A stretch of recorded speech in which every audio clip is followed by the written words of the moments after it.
around here, I'll have a spreadsheet. Ah, there she is. Luke, you'd be really proud of me because I'm actually using a microphone right now. I plugged it in. That's so.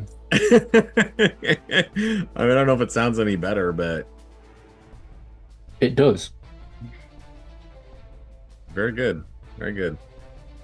All right, well, let's get started then. So last week's or 2 weeks ago session, we'll call it part 2, or I titled it The Dragon Fight Part 2. And that is because you fought yet another red dragon. In this case, the male of the male-female pairing in the far northern portion of the fire pit, which the fire node is often referred to. Upon approach, upon approach, carefully, you noted that there was a conversation happening between the dragon and a strange man of sorts, a fireman. Muscular, handsome, and again flaming from the feet up to about his waist. Evidently, this creature had been following you or spying on you, knew something of what you were up to, and there was an intention of taking your group by surprise, which you would then attempted to turn around on them before a wall of fire sprung up and a bunch of floating laser beam shooting skulls came out of the fire pits to the south. And a huge battle ensued in which half of the group was to the north of the wall of fire and half of the group was to the south. And despite the challenges therein, you ultimately were able to defeat both the dragon and the 4 skull creatures, where the red-skinned humanoid, the massive red-skinned humanoid is now. You're not quite sure.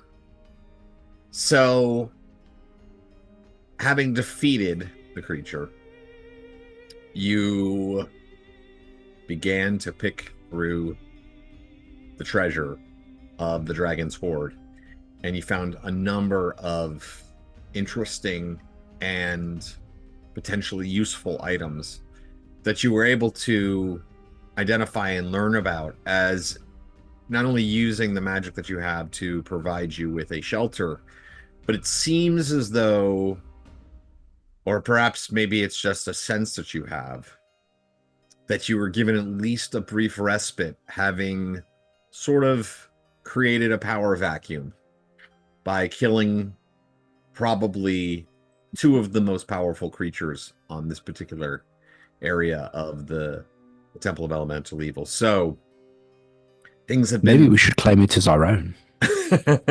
Things have been relatively quiet as you're like 14,572 copper, 14,573 copper, 14,574 copper.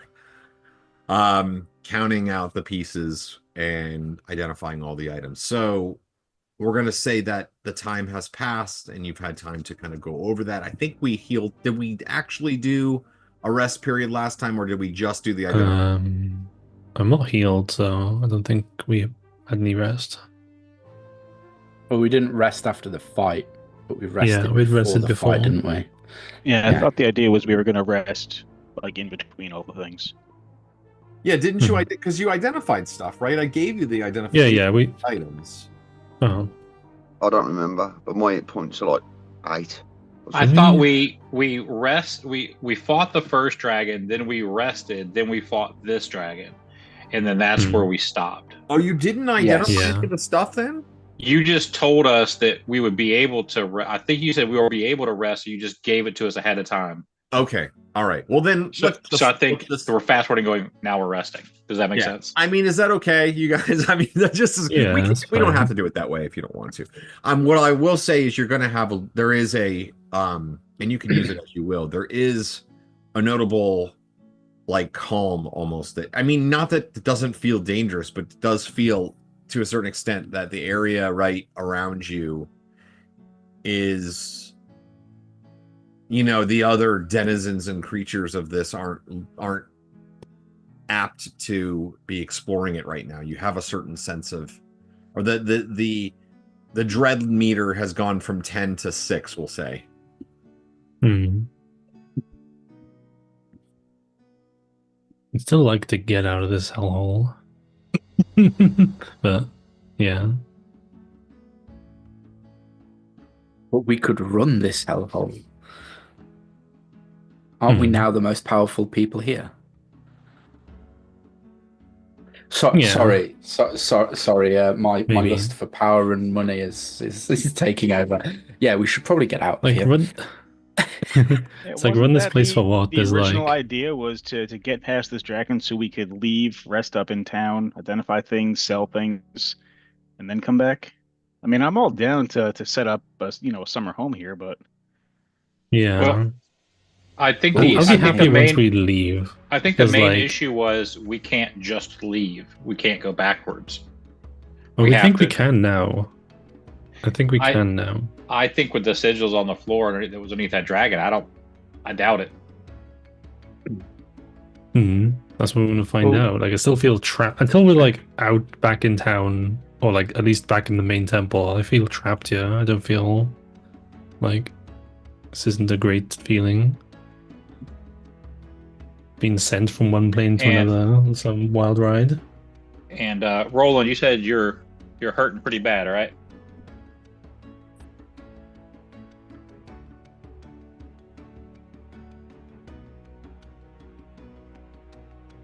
He's dead? Not great. Yeah. Okay. Just looking. Just checked. I'm doing pretty shredded as well. He looks like he's been bitten by an enlarged red dragon. Yeah, I'm on 8 hit points. Okay, well, hold on. I'm rolling some dice here. The whole end of I don't really. I thought I kind of like was with Dave and then what Pete said, but I don't mind really. So 25 hit points. Wow. Okay. As I cast a lot of healing spells. I am a new man. Thank you very much. So, David, I just want to clarify the information here because I understand why this would be a little bit confusing, but and I might have not quite explained this enough. Dom sort of has the right of it, and you sort of have the right of it. What you learned upon placing the gem within the skull, the power that it has now, is that it allows you some control over portals of the corresponding gem type. So, in order to have control over, say, the air portal that is right next to where you stand, the glyph that is on the floor, you would need to have the gem that corresponds. You'd have to have the air gem. And right now, you have fire and earth. We don't have... I thought we had picked up the air gem. I don't believe so. That was the one we just picked up because we were worried about grabbing it in case it just shipped us off to the earth, the air plane, and we were all a bit questionable about grabbing it, and we managed to slip it into the glove without touching it. Is that right? So we got fire in the earth node, and we picked up air here. That's correct. Yep, you are right about that. Yeah, so I believe that using the skull will now let us use this thing to take us back to the throne room, well, the area below the throne room. Hopefully. Well, we hope so. We haven't tried yet, that's why I'm like... It will give us a little more control. I don't want to faff around in here and then find out that we just get sent to the air realm and get fucked. Bad. There's only one way to find out. Mm-hmm. Are we all ready to attempt to escape? No, but I think we need to just do it. Well, we can come back. Yeah. Exactly. If it works, we can come back. Yeah. If it doesn't work, then it didn't work. Because, yeah, we still have the fire gem, so we know how to get back here. Oh, this is interesting. Okay. Mm-hmm. So that's what Roland is like. You've used the skull the most. Can you get us out of here? Can you will it to take us back to the room with the multiple teleporters in it that we originally came from? Let me finish my drink. I'll finish the last part of my drink. If we end up in Narnia, it's because he's drunk again. I did say last game I'd get drunk, like at least tipsy. Like, yeah, you did. Right. What was that? Yes. Concentrate on that. I'll try and think about it and then step onto the portal. All right, so you step onto the portal. You hold the skull in hand. You know that you need to hold either the skull or the gem separate from the skull in order for it to work. So you grasp hold of the skull, and as you grasp hold of the skull and move over to the symbol on the floor, Roland hears in his head, "Yes, I should be yours." And then roll me a d4. A d4? Mm-hmm. Okay, 1 sec. There's my dice. You'd have to take a half d8, Rob. That's fine. So that's a 4 and a d8, that's a 2. Okay. All right, so in much as the same way as you all have seen your companions disappear from standing upon similar glyphs in other places, so too does Roland disappear. However, Roland, to your experience, to your awareness, Roland, let's see here.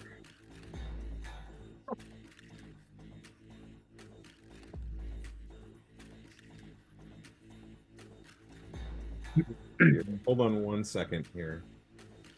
So it says the same symbol in a node. Oh. Okay, interesting.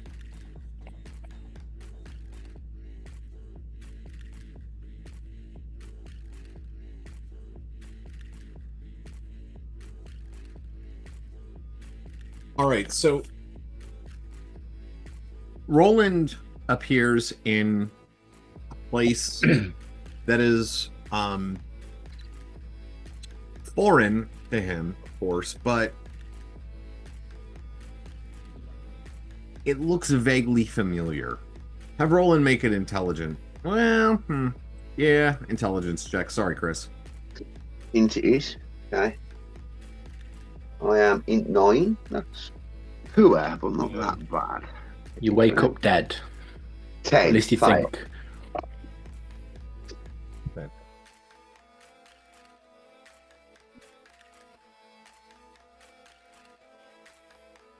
So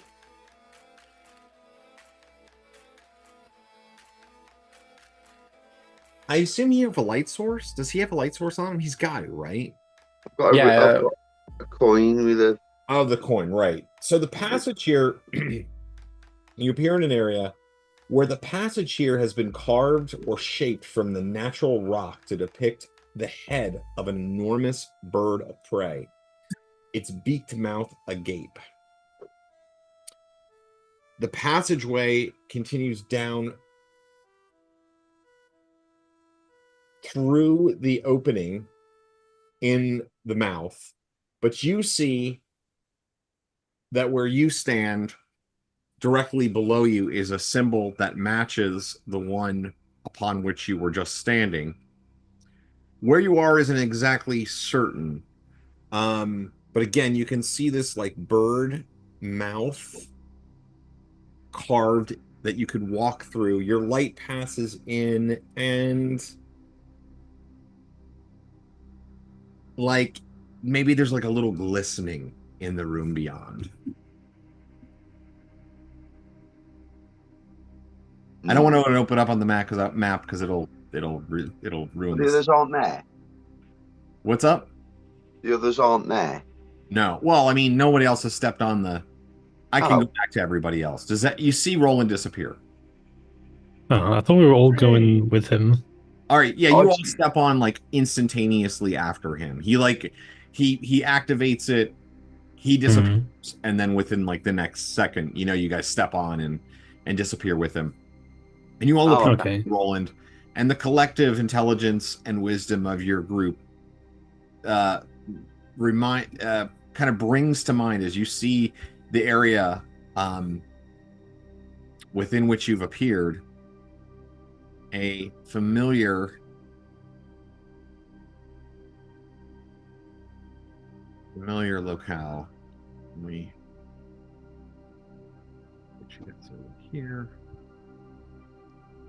I'm gonna be irritated, I promise you. Nothing new there. I know, right? God damn it. Let me get mine. You're right, that does give it away. I know, I told you. Oh, if it's up north, there's a fucking dragon up there as well. Swear to God. Was this by the 3 sessions, 3 dragons, let's go. Swear to God. We appear like underneath a dragon. It just turns around and was like, what the fuck?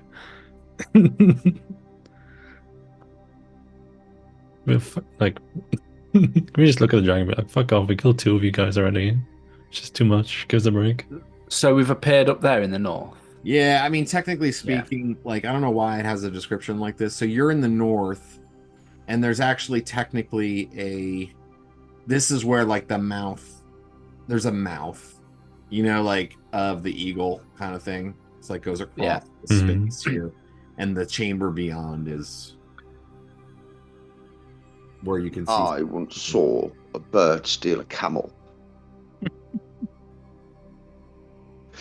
It's huge. It's like, this place again.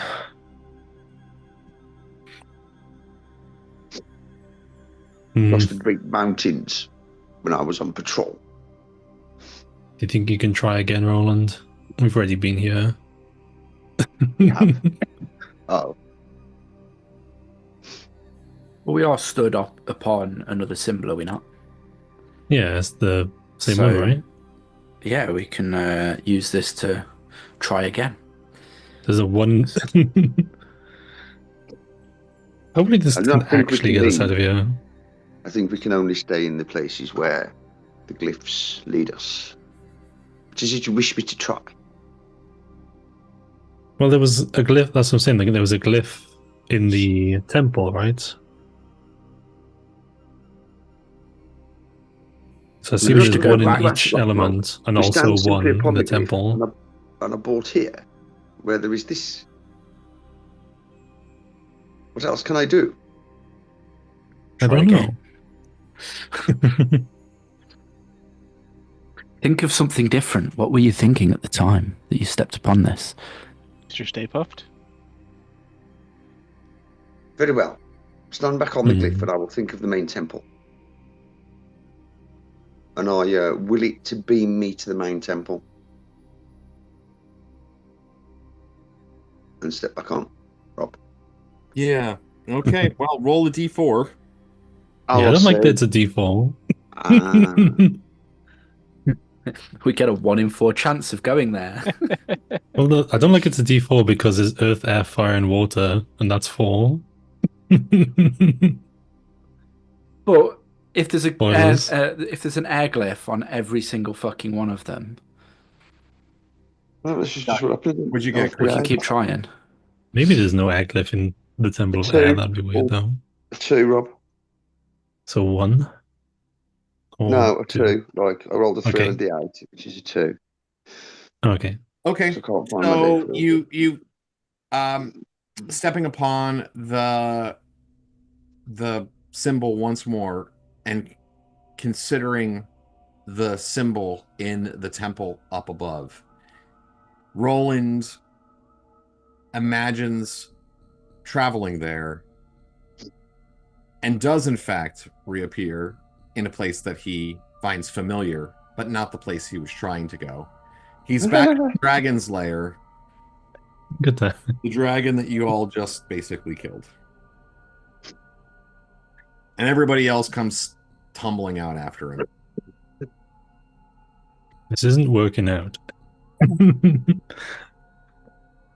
it be we can only go places we know? We've already been. We've been to the one in the temple. Well, yeah, is that one not the air directional? one. We only stepped on the Earth one. I'm not under. I've got no idea what's going on here.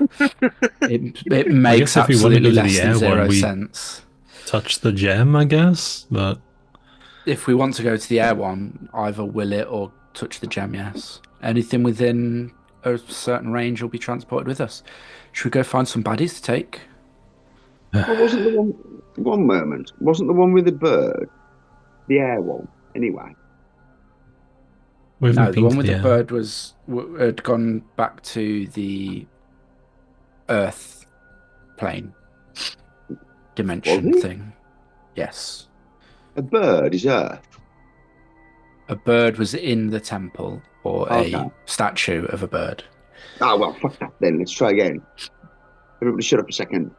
I'm thinking. Have a think. At the last moment, I think about my old pet. As I step on. All right, so round 3. Are you trying to control it, or are you just stepping on? I'll just step on it, Rob. Okay.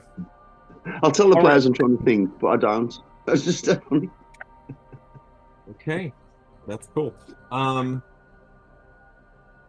So you once again feel the familiar tug of being dragged across demi-planes into realms created by dark and evil wizards and priests, things which Roland hadn't thought much about before this particular journey down into the darkness, but now one which he thinks about often, because there is this skull which gives him power, the kind of power that such wizards and priests might be able to wield. And as you're moving through this space, Roland, as Roland's moving through this space, like in the blink of, instantaneous blink, Roland sees this image of this like decrepit, disgusting, rot-toothed, wrinkled, pustule covered old man, just like smiling right into his face, right into Roland's face, and breaking out into a hideous spittle shooting laugh right into Roland's face. And just as Roland's even considers reacting to it, he reappears and finds himself in a much different place than he's ever been before. You have appeared up, and the rest of you come soon after. You have appeared upon a high plateau, perched atop a central spire. Dense clouds of mist surround this peak, pushed about by winds of varied strength. Soft illumination seems to come from the ceiling of the cavern, casting a soft twilight glow throughout the area. A rock floor can be seen far below through occasional gaps in the swirling, misty air. A steep slope spirals downward towards the floor from your current location. In the distance, in multiple directions, many cave entrances can be dimly observed. And let me get you... I think we found the air temple. Don't fall. Listen. Oh, I'm not going to open up all of the map here, just because, as was described, you can't really see everything. You just kind of see vague things. And I also want to mention here that the space. Let's see here.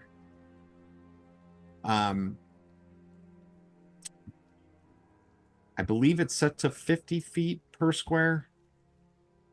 So just kind of keep that in mind. The map. Let's see what it is here. Listen, we need to be careful 50 when we feet per travel. square. Or 25 feet per square.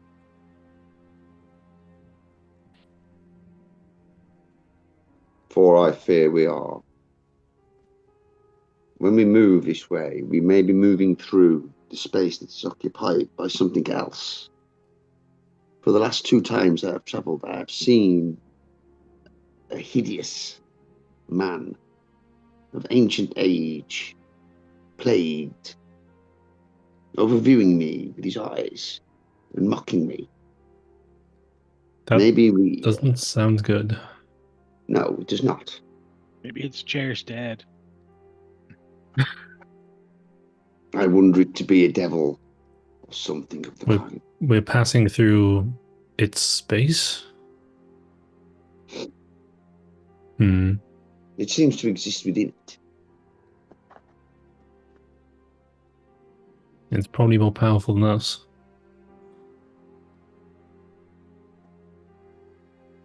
Well, we thought that about the dragons, and look at those. Be warned. Yeah. Wherever we step through the use of the node, whatever that is, knows what we're doing. And seems to be most amused by it.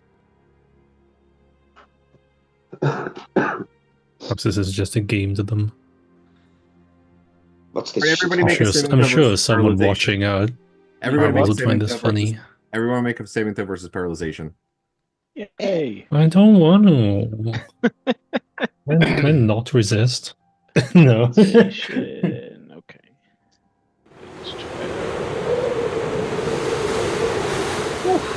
That's lewd, sir. That is very lewd.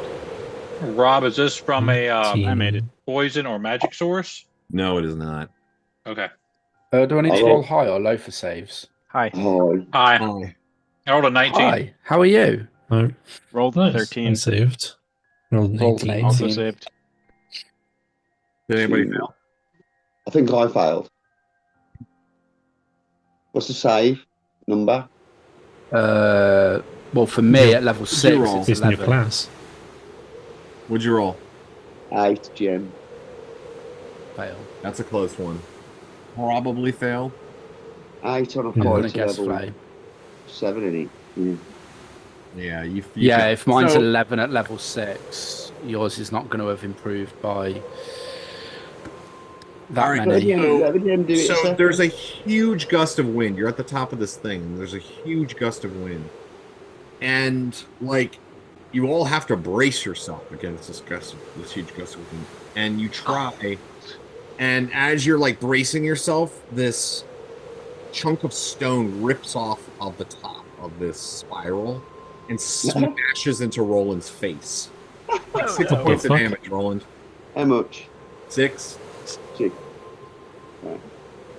Ah! It fucking bonks me on the head.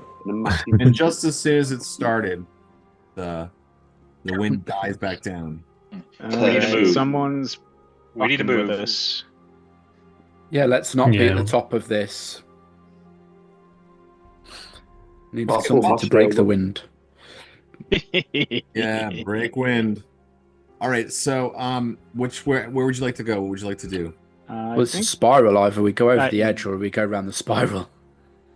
How far is Yeah. each drop? I mean, I Like can go each over the spiral edge. drop?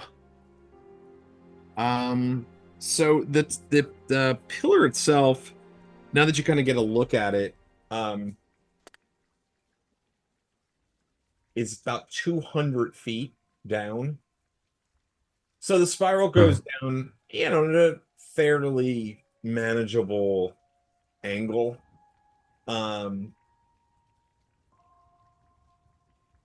It's 50 foot per level. Yeah, I'm not jumping 50 foot. Spiral Exactly. down. Exactly. I could probably climb down. And actually, the rope that Roland holds might be useful. But anyway, regardless, I mean, you start moving down the mountain. And let's see here. Let's let something cool happen. So as you're moving down the kind of spiraling down, is anybody not doing that actually? Okay. So as you're spiraling down the mountain area, there's several other times when you get these huge gusts of wind, and massive gusts of wind. Now roll me somebody, how about David? Roll me a d4. Because you're literally moving the character around the map, so. I guess you to pause for a second. 2? Mm-hmm. All right, so you're not all the way over there. You're on the other side when this happens. Yeah, right there. So you're getting closer to the ground area, and you can start to see, as you're like over there, you can see a bit more. It's misty, and clouds seem to appear, form, and disappear quickly. So at first, the group of you look over and you're not really sure what you're seeing because it's hard to tell. But there seems to be this strange shimmer. When you suddenly realize that what you're looking at is moving, and it's large and crystalline. In fact, something similar to what you've seen before, only much, much, much larger. A gelatinous cube, unlike anything you've ever even heard of in the most wild fantasy stories of your childhood or imagination. This thing must be 100 feet tall. It's moving slowly and undulating. You can't see all the way through it like you could the other one, but you can definitely see that there are things within it. It doesn't seem to have any sort of intellectual understanding of where you are as it's moving by, but it's prowling the grounds down there, and it certainly sends a bit of a shudder through you. Imagine what it would be like to get run over by that thing. It basically looked like very hard to see. It was just hard to see because it's misty, and you could see how, if you weren't careful, it could spring up on you. It's not particularly loud when compared to the sound of the wind and sort of the howl of everything around you.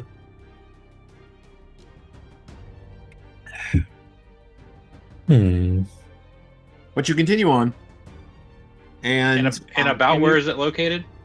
It's on right now. It's moving from north to south on the eastern edge of your vision from the plateau, the spiral plateau that you've been moving down. So I can ping it, but it's so it's about level with us right now, just based on you might even be lower than it. I mean, it's so crazy tall, it's 100 feet. So I mean, if you're at that where David has your character standing right now, you're actually probably, you're looking up at the top of it. But then as quickly as you saw it, the misty formations and clouds and things like that re-emerge, and the massive creature silently disappears back into obscurity. Who would build such a thing?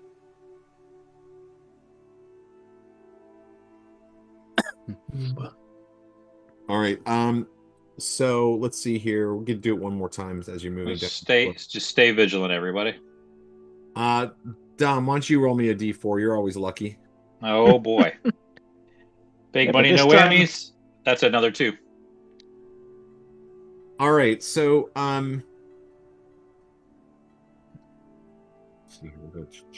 since there's no real idea if high or low is good or bad, Dom's dice just rolls medium. So Exactly. You're basically there where the character is standing right there. And let's see.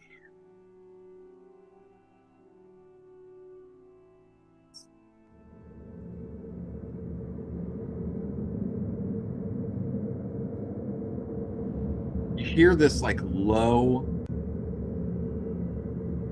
hum almost. It's wind, but it's got a certain deep low sound that kind of like hits you in the center of your chest. And then you look around to see where it might be coming from.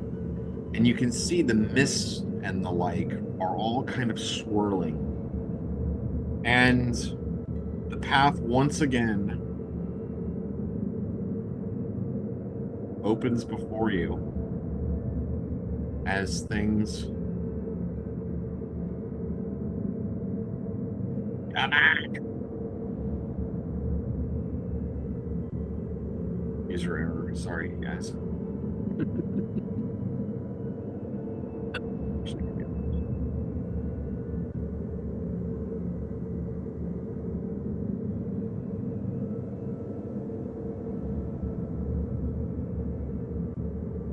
All right, and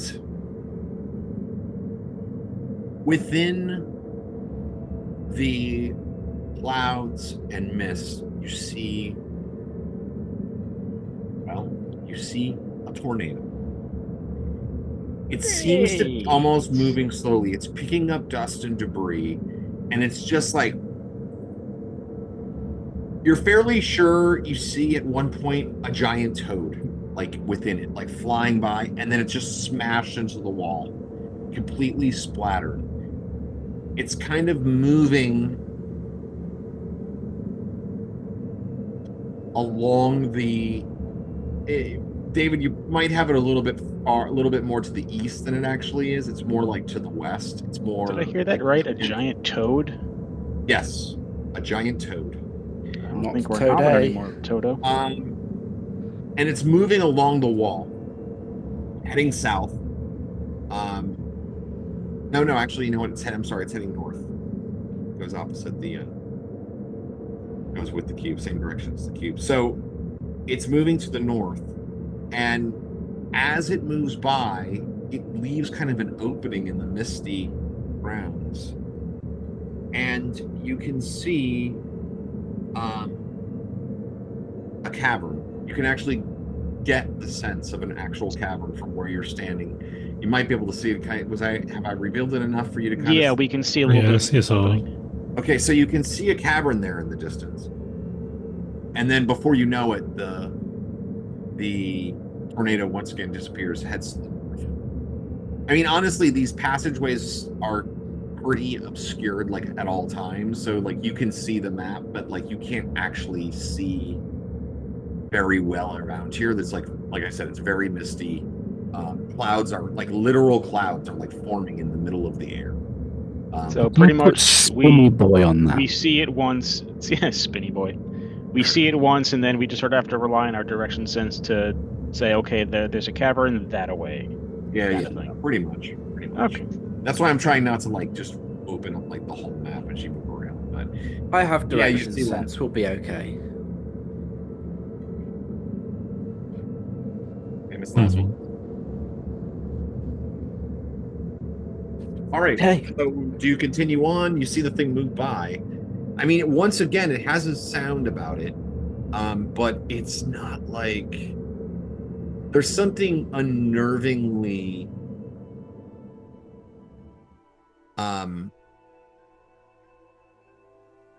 there's a sound that seems to permeate the entirety of this place that lulls you in a way.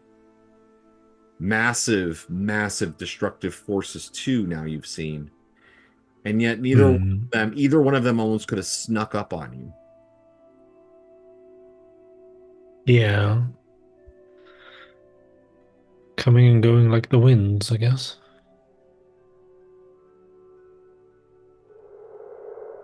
Right. So continue on. You eventually make What choice do we have? Yeah. You eventually make it down to the lower level area there. And why does somebody roll me a D8? I got it. 8. Has there been any signs of anyone else being here? All the way down? Well, you start to think about that as you get down to the bottom of the thing. You're like, I wonder if was there any signs that I noticed anything? And you remember, no, you're not sure.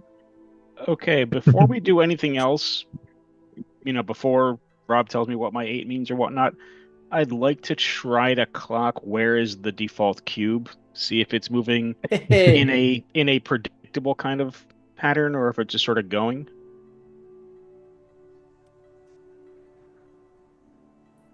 Because I'm thinking if for some reason, and probably they're not, but if for some reason these two things, the spinny box and the default cube we immediately lost sight of it. It went in all shimmery and disappeared. Yeah, so it went. I would still like to. Okay, I'd still like to try to see if we could see it, so we at least have an idea of where something dangerous is. Because if we know there's a gelatinous cube, that's a good idea. All right, so why don't you? If we know there's a gelatinous cube, we can look for the stuff inside it. Go ahead, make a. Okay, so you're going to try to look for it with your eyes. Okay, so go ahead and make a perception. I'll say probably. Does JB have the luck stone on? Have a what? Didn't you guys find like a luck stone or something? Mine. No, that might be in a different game. Do a perception check -4 penalty. -4. Okay, so it's going to be 13 or lower. Roll the 6. Okay. Yeah, like. Let's see here.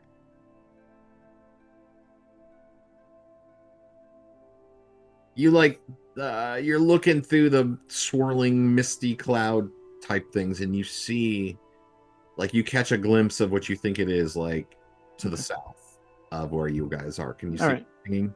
Yeah, I see it pinging. There's a little piercing, a little spike I put in there. It's further south, though. Yeah, much further south than that. Yeah. But you do catch a glimpse of it. You also catch a little bit more of the cavern wall. You can see that the wall is fairly close to where you've reached the ground level there, at least on this particular side. And I got to roll for random encounter. See if there's anything here. Was a gelatinous cube down there? Yes, there is. That isn't even a random encounter. You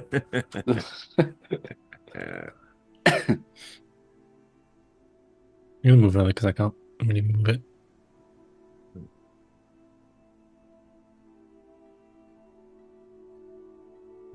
We might not be able to predict the spinny boy with the toad in it, but the gelatinous cube is a physical thing that we can at least try to keep an eye on.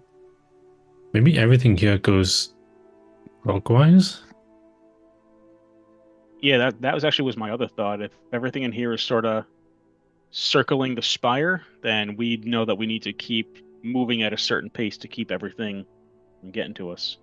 Everybody make a saving throw versus paralyzation. God damn it. This sucks. I haven't got my saves written down. What's the? I need to write them down. So level. 17. What's the save then? Maybe. Oh no, I do have them. I do have them written. Actually, sorry, I've got my old character. Let's have a look. Sorry. 17. Yeah, I'm fine. Polarization. That's 11s for me. Yeah. Good luck. 20. 15. Nice. Does not get hit with enough rock.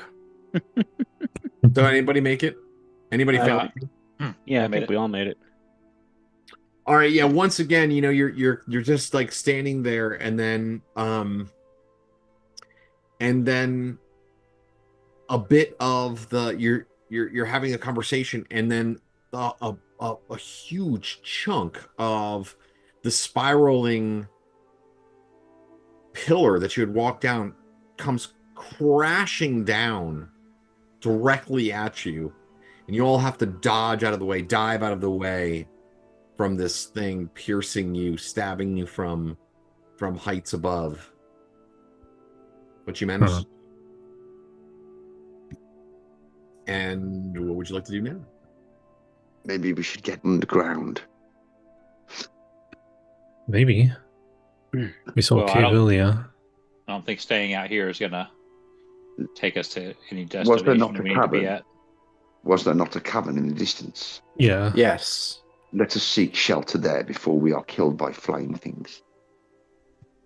Let's hope Sounds good. let's hope it's actually shelter. And let us beware that this thing that is looking upon me as we travel between the places is not permanently looking through the eyes of this object I carry. Hopefully. He just wants to be friends. I do not It's only think 700 feet. We've got it. it wants to be friends. Hmm. I guess we follow behind, well, not follow behind the cube, but like follow around clockwise. Yeah, I'm thinking unless there's a reason for that the cube gets just from external stimuli to change course, it's just going to go in a predictable pattern. Mm-hmm. I don't know if I'm accurately reading the gelatinous cube ego, but Yeah, it probably just takes. it's a easiest reasonable path. assumption. Yeah, you Did can not- figure that. So are you moving along the southern wall? Is that what it is? I mean the southern Yeah. the southern edge of the Spire. Yeah, we just gonna go like. yeah, that's what I figured. Okay. Great. So let's see here. It's a little bit of revealing here. You trudge along. It's not an easy. I mean, it's definitely not an easy passageway to move along. Like it seems like it's fighting you the whole way. But you manage to push your way through, and nothing seems to harass you as you do that. You make it over into that area, and let's see here.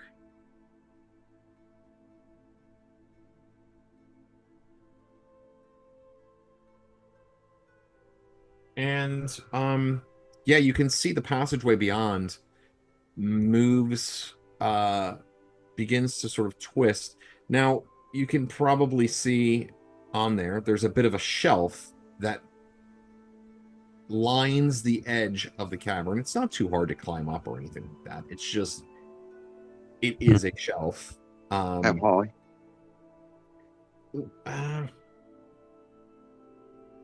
50 feet. I wouldn't even say. I'm gonna say it's 25 feet up, but it's like it's not a steep incline. Like it's climbable for anybody who doesn't have like some sort of deficiency that would make it so that way it's particularly difficult for them to climb. Like if you only have one leg, for example, that might make it hard. But like any of you guys can climb it, and it's not really a problem. I'll climb it. It is a ledge up there. Yeah. I'll climb onto the ledge. Yep. Same. As I feel safer off the ground. And I'm going to climb it faster just because I can. I pull him off Oh, Jesus. the wall. No, I don't. It uses acrobatics to just fucking hop, skip, and jump up there. Tumbling. We're both tumbling. Yeah, But you're it's not both contest who can tumblers. climb the fastest. You can feel that. All right, give me a second, guys. I accidentally got kicked out of Roll20 momentarily. I don't need it anyway. All right, so you begin to move down the passageway, and you can see that as you continue on, that it continues into a larger room, larger cavern beyond. And I believe I have some box text to read, so let's do that. Let me just open the map really quick. Box text. Everybody loves box text. All right, so here is Gonna read the box text. the rough walls of this irregular cave are streaked with odd silvery striations. The ceiling is about 40 feet high. The floor is littered with rocks of all sizes, and intermixed across this uneven terrain are numerous bones. A body dressed in leathers is slumped against the west wall. A victim. Of what? This place. A victim. A sacrifice. Does he look like he's starved to death? Is he like emaciated? Do you go over to explore and examine him? I throw a stone at I him. think we do. Okay. You do? I watch him throw a stone at him. I throw a stone off his boot. Not to bash him in the head or anything, but a lob one. All Not right. like He's against the not like west a wall. baseball So, pitch off his head. like, fastball. here's the west wall. So you're standing at least here. This is 25 feet squares. Remember that. That's like Yeah. where you can first see him. So I'll pick up a stone. 150 foot.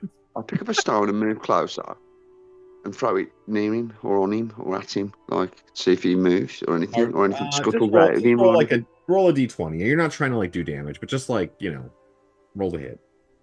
D20. A 9? Okay, Well, plenty enough. So you throw it.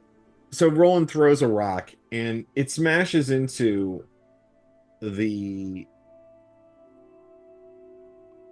figure, the corpse, Right. and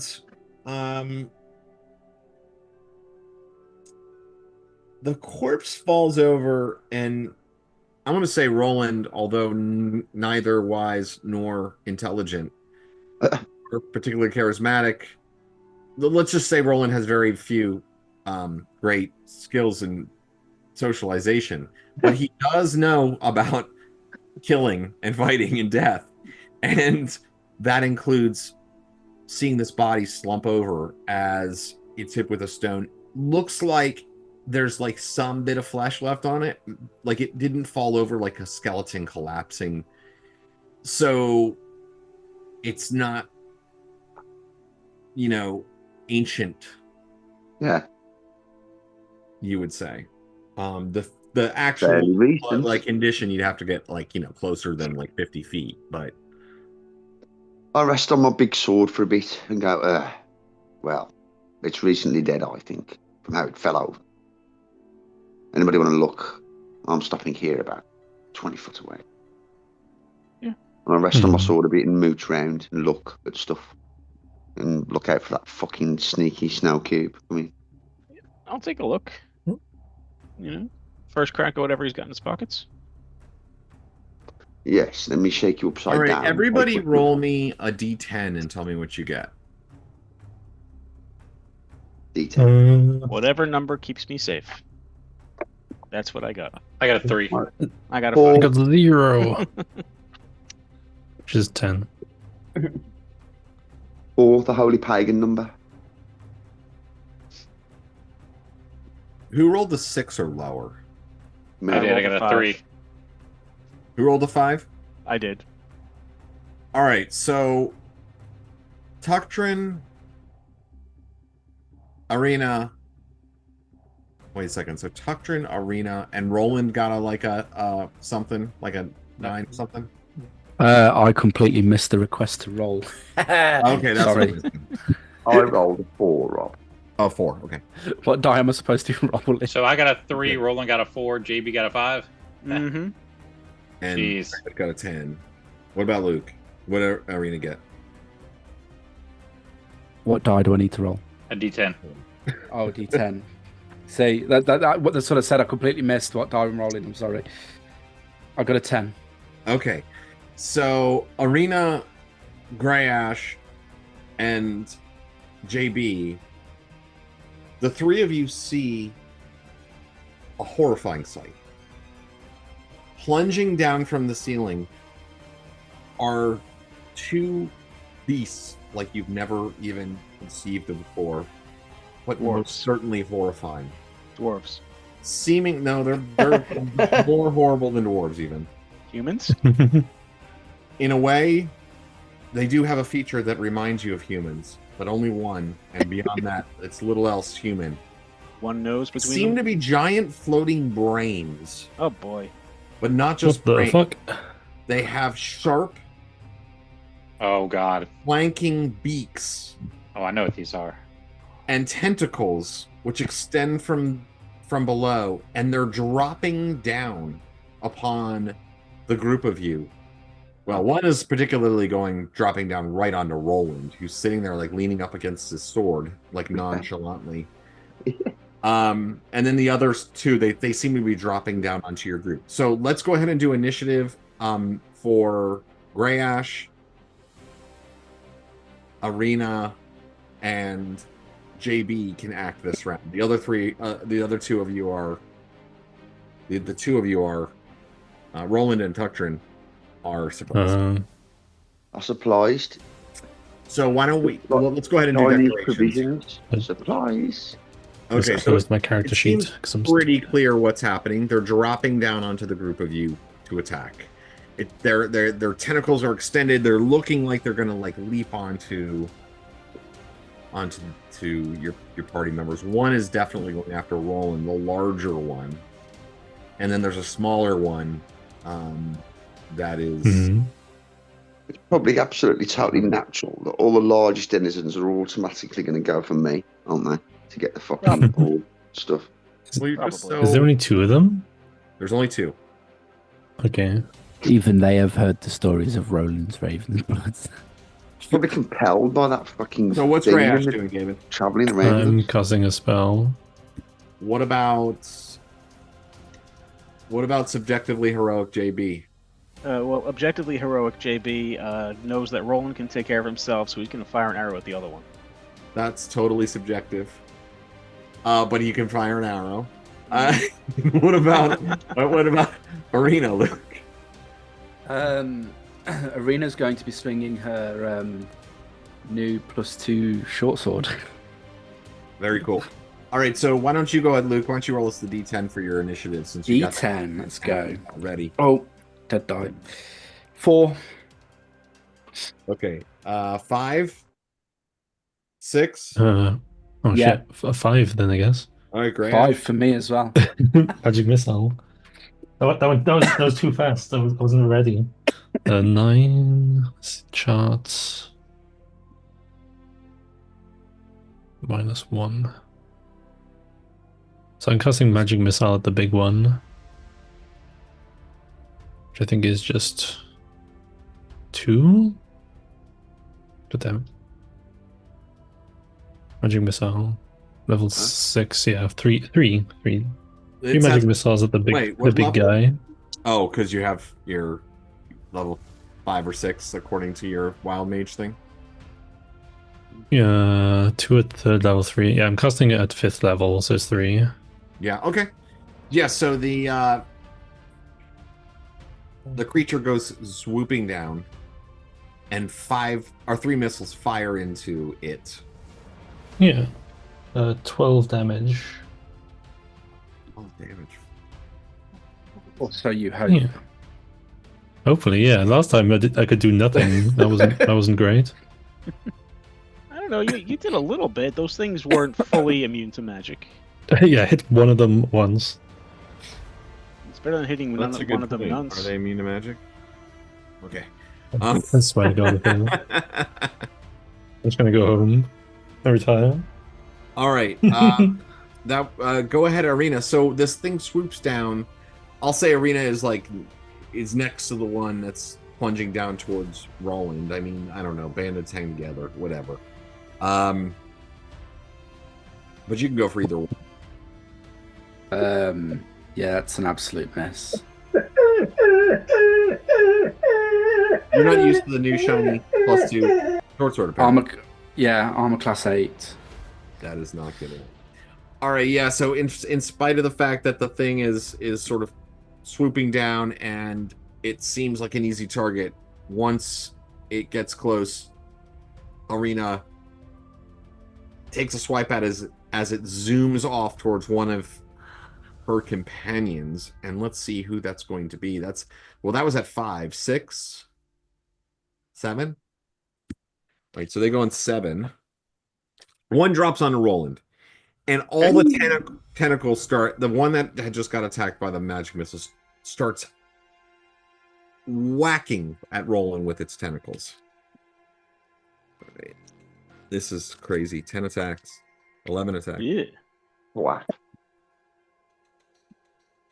I have a dagger on my belt, and this short sword is faster than my dagger. Does AC negative 3 hit Roland? Oh wait, you're that. surprised. Roland surprised. So what does AC negative 3 hit Roland? Yeah. Yeah. Yeah. Because I'm surprised I would lose 1 AC. So I would be -2. Okay, so AC negative 3, and then this 16 AC negative. Okay, AC negative 1 is not enough, right? You need AC a negative 2. Oh no, I can't get shield. No, I don't get shield. Surprised, do I? So I'm 0. I'm actually 0. I mean, so when you're surprised, you lose any dex bonus to your And armor shield. class. Yeah, and shield. Right. Yeah. Okay. When you're surprised, you use dex and shield. So therefore, I'm armor class 0. Yep.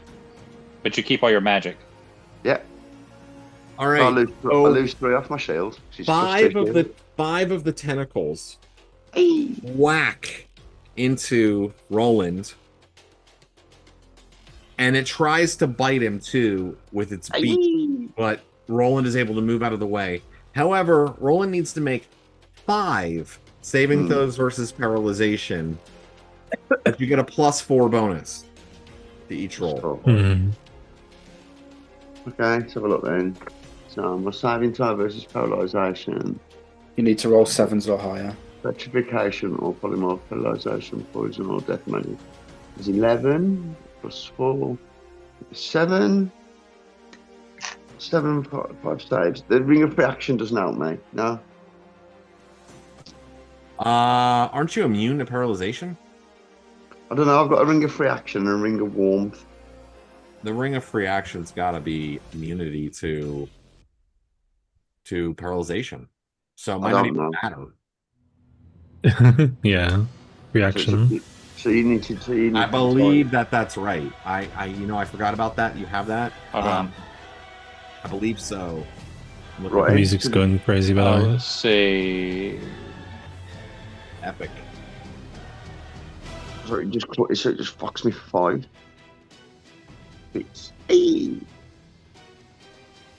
unless you want me to save, you have to tell me once you've read what you're ready.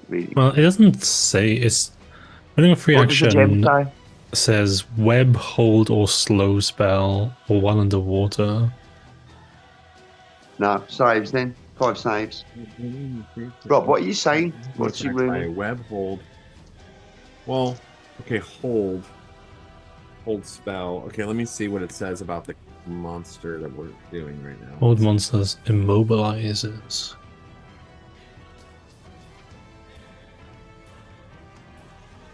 Person.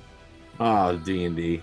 You're so minutiae. All right, let's see here. Caveat City. Because if they're paralysing me through like venom, it might work. But if it was like magical, I don't know. I mean, we'll be up to you to rule. I don't mind either way. I'm just saying, what about it? Your kid, the character victim must save versus paralysis.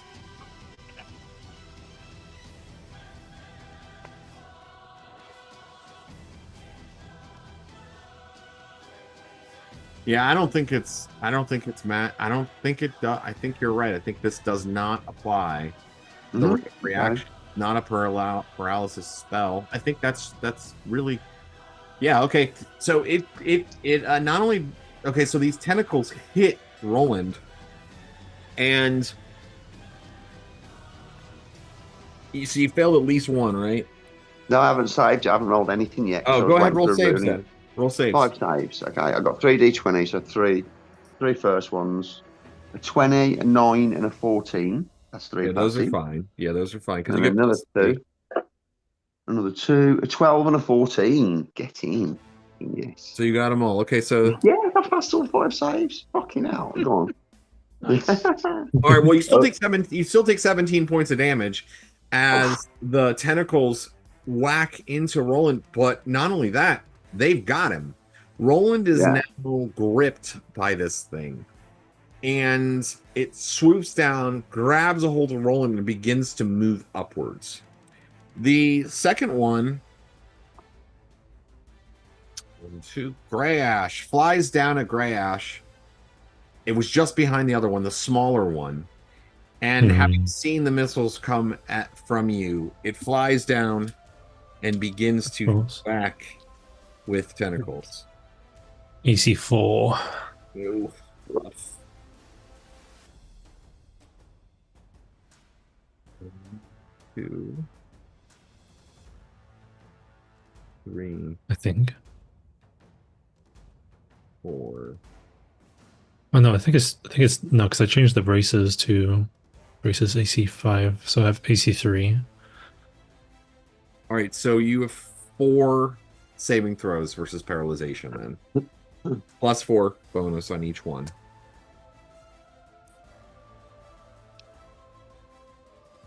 Oh, 4 saves versus paralyzation. So to plus 4 would make me have to roll over. It's like 13. I have to roll over 9. 9 or higher, yeah. 9 or higher. Let's see. 18. 12. 4. Oof. And 12. Bad luck. So 4 of them whack into Greyash, take 10 points of damage, and it swoops down, entangles Greyash in tentacles, and then begins to zoom back up. Of course, it doesn't actually, it's not able to zoom all the way back up right away. Our boys are heavy.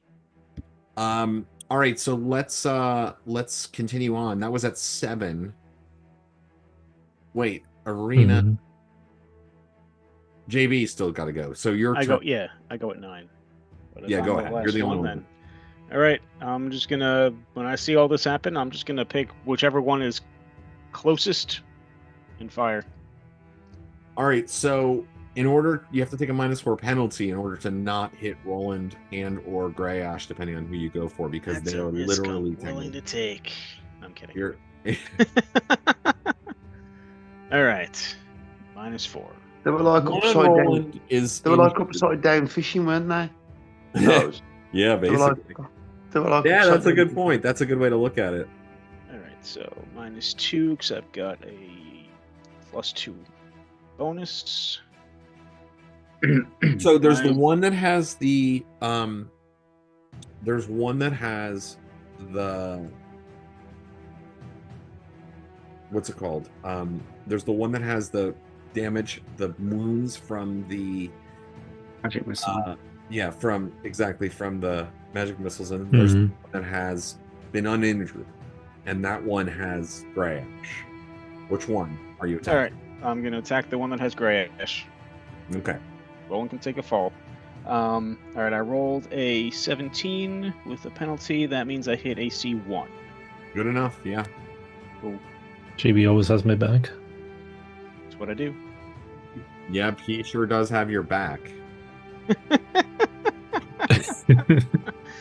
On an unrelated note, my back stat is now at ×4. My damage is 4. Just 4. 4? Okay. 4. All right. Yes, the arrow fires across the cavern and slices into one of the creatures. I guess part of its brain, actually, which seems to be exposed. Did you do your second shot yet? No. Go ahead, do your second shot. I will fire. Nobody else has any other end of the round. We're actually. All right, I'm gonna fire at the one with Roland then. Wait, is Arena 7 yet or 6 still? 6. Okay. I'm good to roll? Mm-hmm. Yep. All right, that is a 16. That's going to hit an AC of 2. Yeah, good enough. Okay.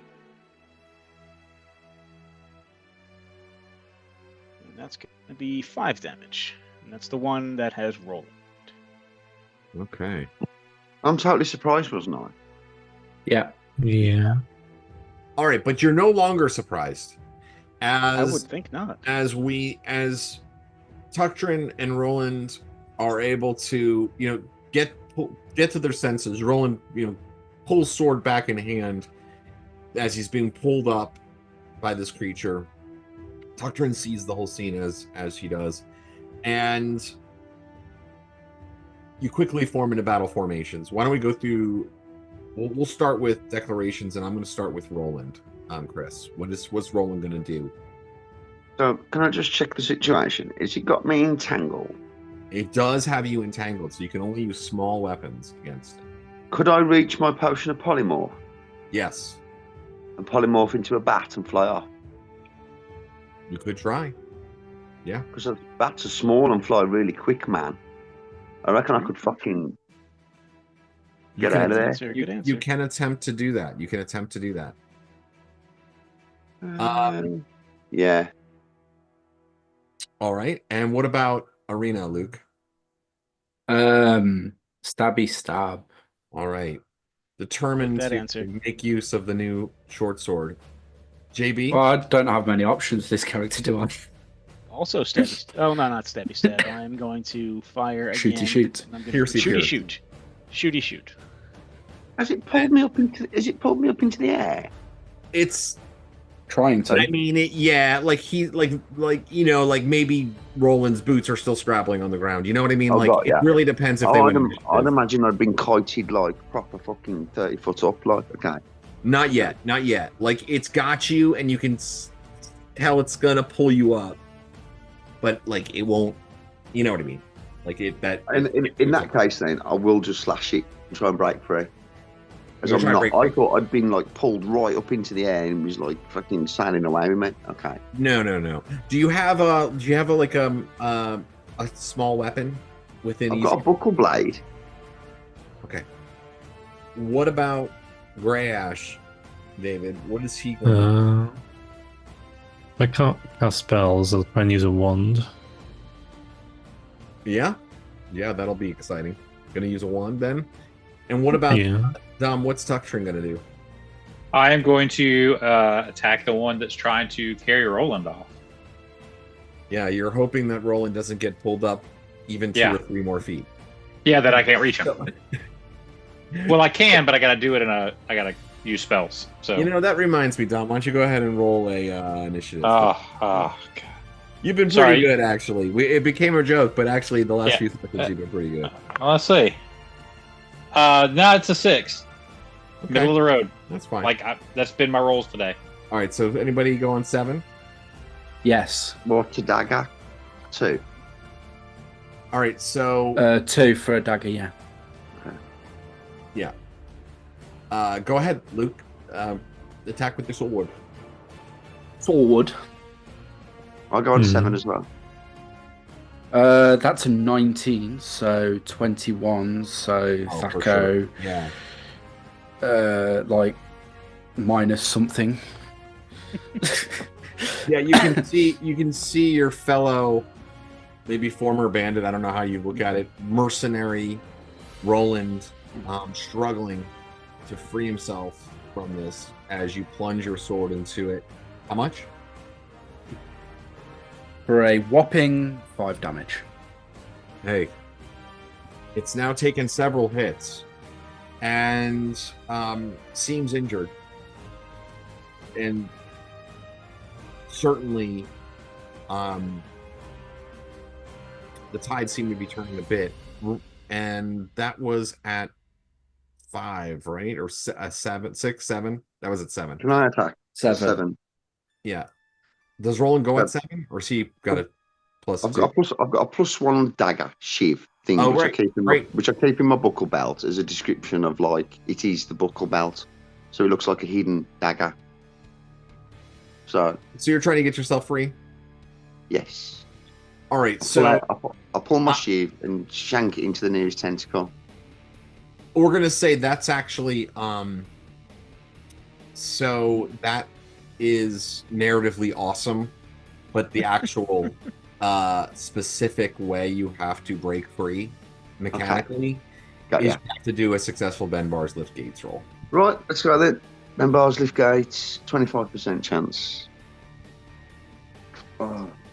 25 for him? Yeah. 1 sec. I'll look it up. I got it. No, it's 25. Yeah, it is. All right. All right. Ooh. Could be higher. 20. No fucking 20. way. All right. 2-0. Awesome. 2-0. Yeah, Roland just totally fucking Conan rips the tentacles off of his body. Cutting, slashing, the thing tears free. Go ahead and roll damage for your dagger, I'm gonna say. I mean, like, you said you were using your dagger, so. Yeah, it's only a little sheath dagger. So, what's that? 1d3. 3 plus 1 is 4, plus my strength. 4 plus 3, 7 with a dagger. Not bad. Fucking fuck. That's prison level shanking. Yeah, and he drops down, like, he was maybe like 2 feet off the ground or something like that. Right, scumbag. And he just like drops down and because we can say that there's like some of the blood from like the tentacles, like, dripping down over Raven's blood's body. So that was also at 7, right? So that's me done. 9. Okay, so 9, I think, right? See you next round. I'm dead, guys. Yeah, it goes simultaneous to you though, David. So go ahead and do your gray ashes. Yeah, I like try and finagle the wand to point at it, and I'm doing the safe option. So save versus wand.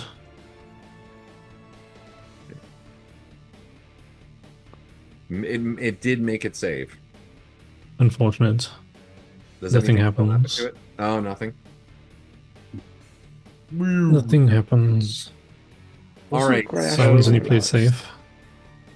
Nothing happens except for that Gray Ash, who is currently entangled by this creature, I hope I snapped one of its tentacle ends off. is getting crushed into its tentacles. This is not going to be good for you, David. No. I hate tentacle creatures. They're particularly disgusting the way they kill you. 6. Watch this be how my character dies now. 13. Could be. For the second time. Yeah, I think Roland's got a particular distaste for things that kill you with tentacles or entangling. He doesn't like them. Yeah. It's not really an honourable way of fighting, is he? Not that he's honourable, but it's like, it's not clean, is he? It's like fucking dirty. Yeah. Probably can't even miss me here. More, yeah. It's the kind of thing that damage. fucking maul a baby. You know what I mean? Ugh. I will slay it. Okay, wait. So you're not. He's not paralyzed, right? No, because it passes Crash safe. is not paralyzed, so I still have. He still has to actually try to hit you. Well, I failed one of the saves, didn't I? Yeah, you did roll the 4. I'm brutally honest because I'm autistic. Yeah, you rolled the 4 and you failed one. Oh, I guess you couldn't even have done the wand then, huh?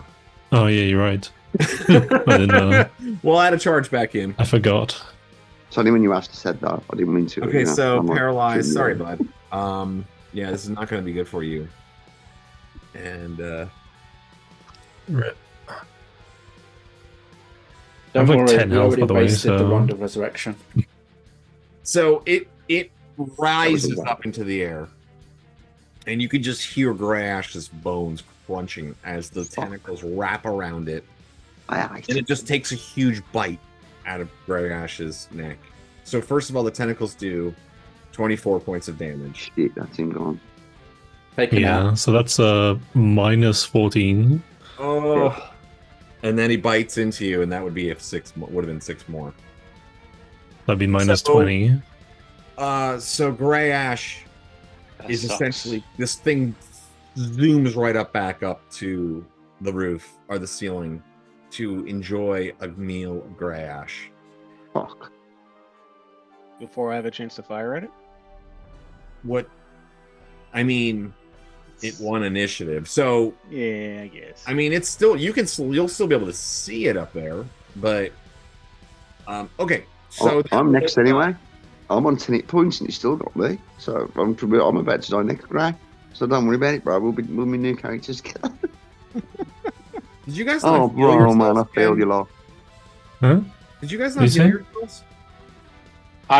Rob, I'm the only person. 30. I'm the only person with healing spells, and I only have so many. Same. Yeah, so it wasn't that we didn't heal. I healed as much as I could. Yeah, you did. Yeah, I've taken 40 damage in this fight, so it wouldn't have mattered. Yeah, that's Grey Ash is not great. He's squishy. It's back to the bong for a race. It literally is. Money spent.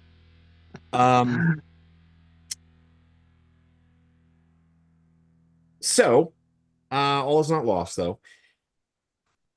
That was at 9. I go on 10. 10. Go, JB. All right. So in the midst of all this, I'm still going to fire at the one holding on to my boy Grey Ash. Well, you don't have to take a penalty anymore. Yeah. And that's the time I hit the 20. Are you serious? Nice. Yeah. And that's going to be... I will avenge you! 14 damage. Actually, JB's probably more like, God damn it, why do I always have to save them? You said 14? 14. That's exhausting really being nice attack, the hero. But... yeah, I mean, it plunges into the creature's brains, and you can see just like, a splattering of blood and gore comes shooting out as it moves and tries, kind of zooms around the corner to get out of your vision, your visual range. That was 9, 10, 11, 12. 12. Doctrine! I'm just the one that's on rolling. I'm going to try to chop it down. All right. All right. It can't have much health left. Well, you never know with these things. So let's see. Probably missed. 3. Maybe not. 4. Well, let's see. For 7, my Thaco is a... Where's my Thaco? AC 6. Oh, so close. You sure it's only AC 6? Not AC 5? Or 7. 4. Actually, AC 7. Yeah, I was gonna say actually that my AC 7. And I was like, actually, that's a 7. Yeah, it's a 7 because my I don't have my strength, but anyway, with that still would have been 1 off. All right, so that's I have 2 more attacks, but yeah, first one misses. Why don't you have your strength? Because I did not cast it. Oh, okay. I forgot. Be honest with you, it was only +1 to hit more.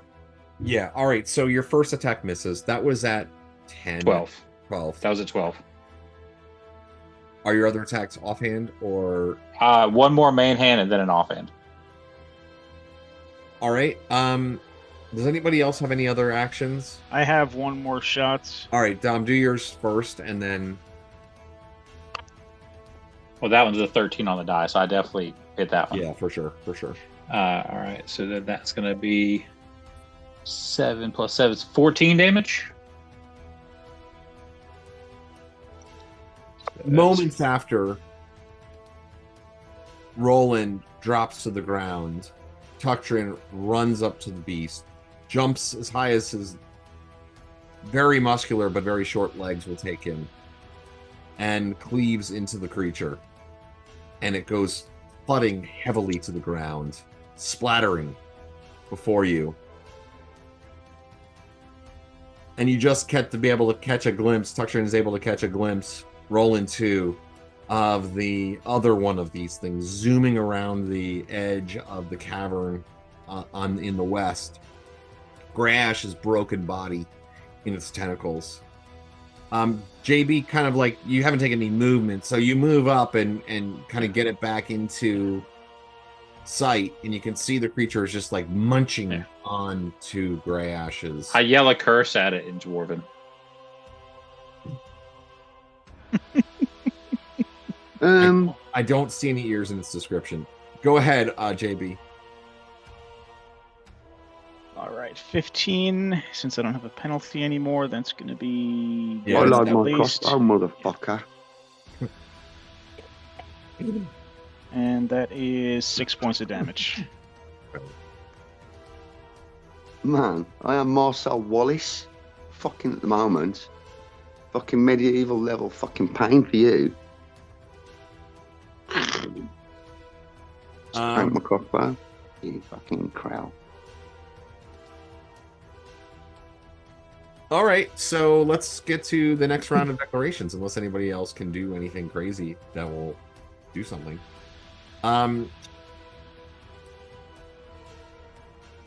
I assume everybody is going to try to kill it, but nobody who can actually get to the thing.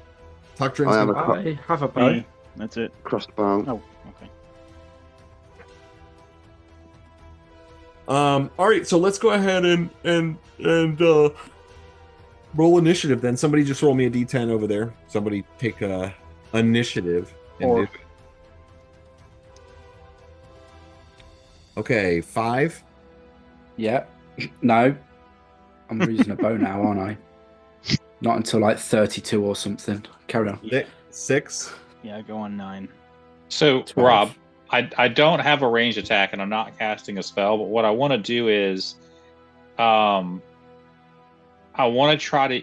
I'm going to put away my second-hand axe, pull out my shield, and try to take a defensive position in front of whoever's shooting at it. You know what I mean? Does that make sense? That way, if something comes flying down on them, I can try to intercept essentially it. giving cover to like exactly to like JB and Roland or something. Exactly. Yep. All right. You're literally like Dwarven Shield. Okay, so the creature sensing its pursuit rushes down, rushes back towards your group and throws Greyash's dead body at JB. We'll just say, because I like to throw it at JB. Rude. Many people also would. Coming forward directly after him as well. The body misses JB, but then the creature extends his tentacles out in all directions. Do not touch me. Wrap them around JB. I offer myself as a target. Well, I was saying, can I intercept some of those since I was attempting to do that? Yep. Yeah. Oh, they all volunteer as tribute. I'm going to give you half of them. I'll take half. I don't. All right. I want it to touch me so I can poison it with your. That's what I'm going to do. I'm going to change my declaration to poison. It touches me. Is JB's... Okay, so I got... Does JB AC 2? -2. -2. So okay, there's one hit then. So one of the tentacles hits JB. Make a saving throw versus paralyzation. 15. That is good enough. And he takes 4 points of damage. But then you JB notices as he's got his bow up, ready to fire, that his companion Tuckdrin is sort of standing there, shield above his head, trying to knock away the tentacles as they're descending upon JB. Probably does most. I got 2 AC -4s actually. So does that hit Tuckdrin at this point? I have -3, so yeah. Unless I get bonuses for being defensive, fighting defensively, right? Which is what I'm doing. I don't know. Is there a bonus mechanical that exists like that? I thought so, but honestly, I haven't fought defensively in D&D in so long. We're not worried about it. No sense in looking it up. I have -3. All right, so 2 of them hit you. Make 2 saving throws for paralyzation. Do I get a bonus? I mean, your normal dwarven. Oh, just other than that, okay. Yeah, I passed them both. Easy.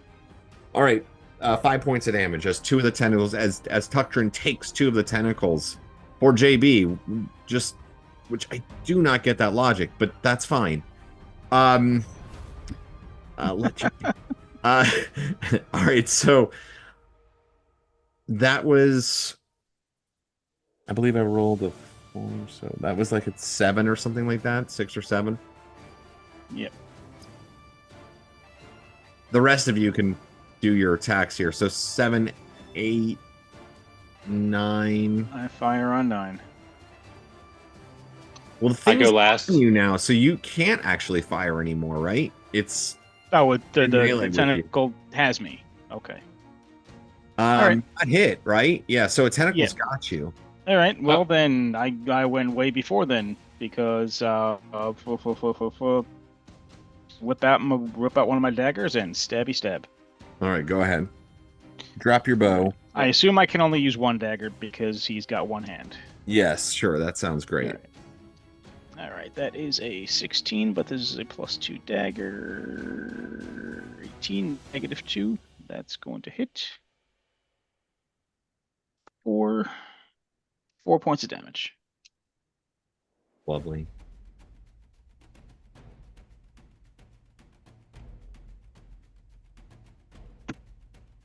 Many gets to tentacles are hanging limp, and the brain is bleeding in several places, but it seems determined to kill and eat JB. And it still has its arms wrapped around him. Go ahead, anybody that's like 9, 10, 11, 12. Yeah, 12. Same, yeah. You guys go ahead. Missile first, I suppose. Yeah. I'm missile. Hang on, but it's unskilled. It's -2. 11, 9. Armor class 0. And I might. But, dude, can you let me work out my attack? Hang on a sec. 9, 13. You know what I mean? Like, armor class 4. No, 5. 5. Sorry. Okay. Yeah. So you're throwing. You're using a crossbow, right? Yeah. Unskilled, heavy, and armor class 5. And then Arena is doing what? Short bow. Short bow. And firing an arrow. Well, the two of you simultaneously fire off, and only the gods themselves know which of the two of you made the killing blow, which one of the attacks hit first. Arguments might take place 30 years from now as you sit at the bar in Nulb as to who was the one who killed the second of these creatures. But in the moment, it's impossible to tell. But I mean, we know what happened here. JB held onto that tentacle and held it in place so that the two of them could do it together. So JB is the real hero. I would say Arena probably hit it in reality, as I'm such. I'd say Arena hit it in reality. The creature falls dead. And unfortunately, its body and the body of its mate are not the only dead bodies on the ground before you. Your companion, Grey Ash, he too lies on the ground. And as you move, he was a handy little wizard to keep around. Yeah, as you move over towards him to see if there's any even spark of life in him, you can see that he is dead. However, something else draws your attention. Behind you, you hear the clearing of a throat. Most of you wouldn't recognize the sound to be specifically of dwarven nature, but it is. And Tucktrin, as he turns around, sees a familiar face. Shelwyn Boldegard, one of his clansmen, one he has been searching for many months now, stands in the cave entrance. And she says, Tucktrin? Cousin. All right, and we're going to take a quick break. Is that really you? Hold on, pause. It's a good pause moment. We're going to pause right there. We're going to take a piss. We're going to come right back to this. All right, so take a quick break, 5 minutes, and Tucktrin will be able to reunite with his long-lost cousin. 5 minutes.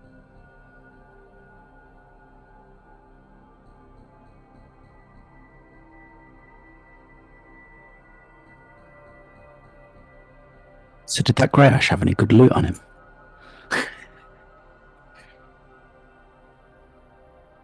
Some paperwork. Not interested in paperwork, just want the gold. JB, is that you? Is that you, JB? I think most of my gold is in the bag. It's too heavy. What with your 26,000 pieces of copper? We couldn't. It literally can't all go in the bag. We're all carrying some of it each. It's more than 1,000 pounds of gold and stuff.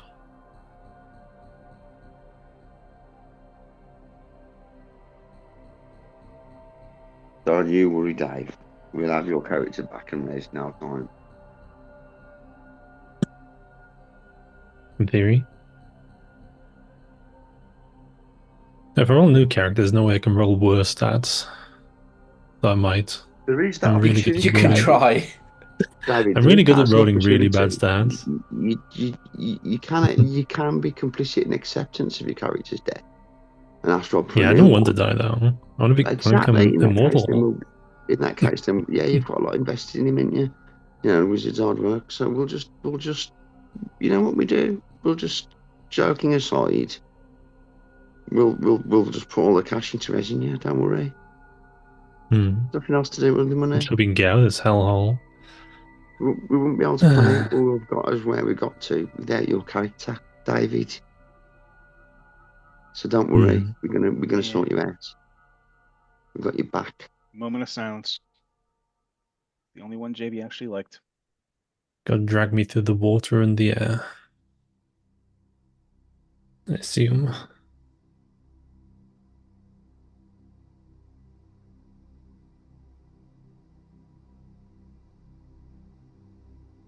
Dave, go and get a cup of tea. Fuck's sake. Can I have a break for 5 minutes? Yeah. I need to roll save though. No.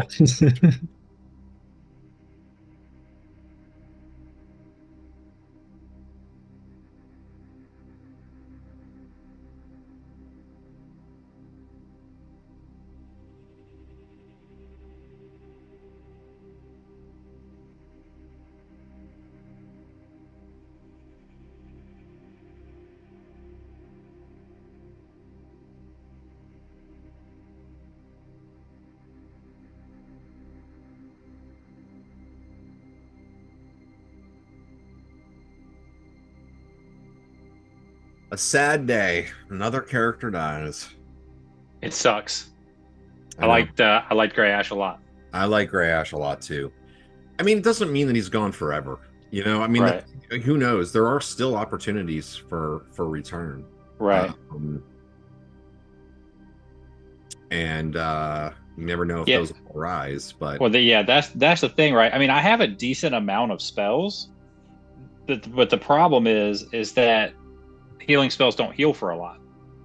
And when everybody was down like 40, I mean, we were all almost dead. I did what I could, but I've saved a few spells as a like get out of jail free card, but it wouldn't have stopped that from happening. Yeah, I mean, he would have been at -20. Right. Yeah, there's no way. And so, I mean, even if it doesn't really matter though, because like you said, it is important like to hold a little bit in reserve because you never know what the circumstances. Well, the thing is, like two max cure lights would have only been 16. Right, and you needed at least 11 to have them at -9. Right, and that's actually, if I was playing it right, the thing would have run off anyway, and it would have had a whole nother round of damage on him. Exactly. So there's nothing really I could have done from that healing perspective, unfortunately. It sucks because I mean I hate it, like, but I feel like I don't want to pull punches with you guys because it's not fair to you. You know? No, absolutely don't. Like, I mean, look, the thing is that any of us could die. I've been so close to death since we've been playing this. I can't tell you how many times I've been sub 5 hit points. I mean, it's been remarkable. There's been several battles where like half the group, like multiple people have gone unconscious. Oh yeah, and not died. Like there's been a lot of those. But I mean, you know, you get to this high level and like there's a guy that can do fucking 40 points of damage like that. You know? Yeah, exactly. And that's just what it is. Would somebody do what you got? Like, didn't Tuctrin take like 60 from the dragon or something like that? Oh yeah, took like 60 damage. I took I can tell you right now, I took 35. Well, we had a conversation. No, it was Chris then. We had a conversation. Remember about like more than 50 hit points you could. Well, right, but but I took 35 physical, and then I took fire damage. Then I took like 20 something fire damage. So it's 50 altogether, more than 50 altogether. I mean, and that's a system shock roll. But I had the fire protection spell, so that's the only reason I didn't have to do it. This game is so fucked up too, man, because it's like, well, one thing that I noticed about these old modules, and if you read them and you look at the curve, the magic item curve, right? Because the power creep, characters don't really get significantly more powerful just by leveling up. Little bits of hit points, one extra spell, whatever. All the power really comes from magic items in the game. It's really where the power comes from. And if you don't run through modules where they're written in and you're playing classes that get magic items, unless the DM is really benevolent and just throws them in there or runs his own custom stuff, you might run an adventure that takes you from level 1 to 3, and then another one that takes you from 3 to 5, and then you dive into something like this, and then all of a sudden, well, you didn't get those pluses, and you're walking in, think about it, how lucky I got, the fact that there's no dwarven sized armor. So I'm running around the whole time with a 4 AC or whatever. you know, they have 4 or 5 AC. It just is what it is. So it's so random on what you get depending on which of the things you play through and which ones you survive. No doubt about it. This module, I mean, there is a lot of treasure here, but it's also very specific, a little bit circumstantial because there's a randomness to which way you decided to go and which way you find. I mean, and also what level of investment you're willing to put. Yeah, it's awesome you guys killed those 2 dragons. I mean, there's no doubt about it. Fucking cool. And you got treasures from it, and it's cool. But the downside of it is you took a lot of resources to do it. Yep. You know what I mean? And well, that's always the gamble, right? It takes you a step back. Even though you got a lot, what did you lose? Right. And that's always the gamble on anything like that, especially when there's an opportunity to role play through it as opposed to fighting through it. But yeah, so the way these are written, they're not written to survive them, basically. You know what I mean? Surviving them is an accomplishment. Oh crap, I actually made it to the end. You know what I mean? If we make it to the end of this, and if anybody is left out of the original group, it'd be a miracle. And I think the only people from the original group are me and JB and Roland, right? Or no, Roland wasn't in the original Roland group. Wasn't original, no. It was just me and you, right? Yeah. And somehow I'm the only one who has not had to be revived or resurrected. You had 1 resurrection, I think. No. I didn't get no. I was unconscious. Tucker has gone unconscious but not died. Okay. When I went unconscious twice. The first one was that burning building, remember? I got trapped. I remember. For some reason I thought we had to take you to the temple to get revived at one point, but that was Tarkus. One of those Tarkus. Well, I want to get to the original guys. Maybe I want to get to the game. I want to get back to the game, but I will just kind of conclude with this: is people have been commenting on these in our stream, and people are oh, I've played this a bunch of times, but nobody's ever made it this far. Well, yeah, you know what I mean? I've never made it this far playing this. I mean, there's yeah. I mean, it's rare. I mean, I don't think people make it this far. It's I have avoided reading this module. I've never read it. I've wanted to read it, but I always have people that want to run it. So I've played in it, and usually we make it to the moat house, maybe the first level. One time we got towards the end of the first, and then we died. I've never gotten this far, so it's just one day I want to actually get to the end and finish so that I can go read the damn thing. I mean, you're not that far if you can. You're right. It's one of those things where it's within grasp now. Right. All right, let's get back to it. So, I'm just glad we've got so much treasure because that's the only reason I'm still alive. Exactly. It's a thing. So Shelwyn Boulderguard, stands before you, and you recognize your cousin. She is second place winner in the most dwarven name ever. She's a she's one of the warriors from your clan, like you were sort of that amongst those who were captured and taken from your homeland, and which kind of was one of the impetus behind Tuctrin even leaving. Dwarves don't age too quickly, so it hasn't been years since you've last seen her. Maybe it's been a year. A lot of times dwarves will go out and they'll do they might be out mining for 5 years and come back, and it's really not a big deal. But maybe it's been a year or two since you've seen her. But she's undergone a really pretty dramatic change. She's a lot more slender and I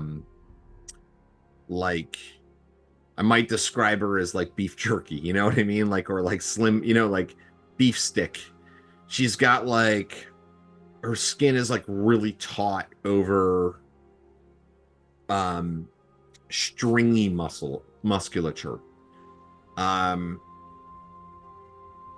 She's still a dwarf, but again, she's kind of slender, but she also takes on the aspect of a sunder dwarf in a lot of ways, one who has forsaken the underground to stay on the surface forever.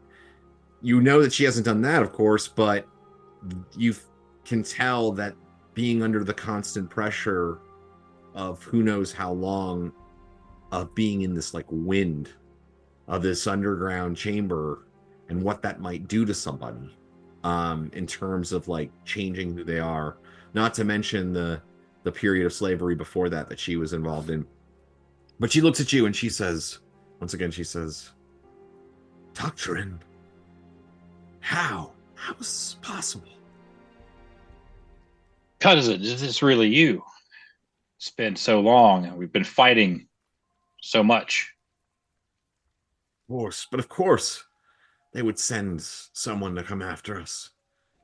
She moves towards you, and I don't know what your traditional greeting of the dwarven people is amongst the your clan or your specific people, but she does that with zest, we'll say. I hear it's a hearty tug of the beard. Nah, not quite. But I return in kind and say, is it just you? Are there others? Who has survived? Two of our clans still survive with me. Nogard Steelcrusher Boulderguard, who you've no doubt heard of, the hero, the great warrior. He remains. He is as our leader in a way. And then Ramfin, your other cousin, Ramfin Boulderguard, a warrior like me. The three of us have survived. Many others who were captured originally have long since died. He says, but come, there's so much more. He says, it is so good to see you. But follow me. I know a place of safety. It is not only evil that dwells in this place. We have met some kindness. Make a perception check. Okay. Actually, everybody can make a perception check. Okay. I have a 12 perception, and I want to roll over it or under it? Equal to or under. Equal to or under. That is a 8. That's good. Cool. Yeah. Rolled a 4, made it. I think that might be my third perception check that I've made the entire game. And that makes The sense. entire My campaign. corpse perceives it. You're paying attention. It does make sense. That's because we haven't closed Grash's eyes yet. That's a Hollywood thing. It doesn't actually work.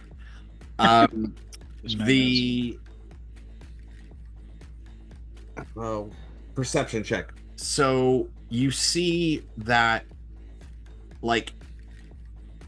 she's got some gear on her, and the bag that's hanging from around her is woven in a way very reminiscent of your former friend Jer. Like, certainly this looks like one of the kind of weavings that he was making for you and your companions when you were traveling with him. Very good. I walk over and pick up Gray Ash's body. We're gonna try to take it with us.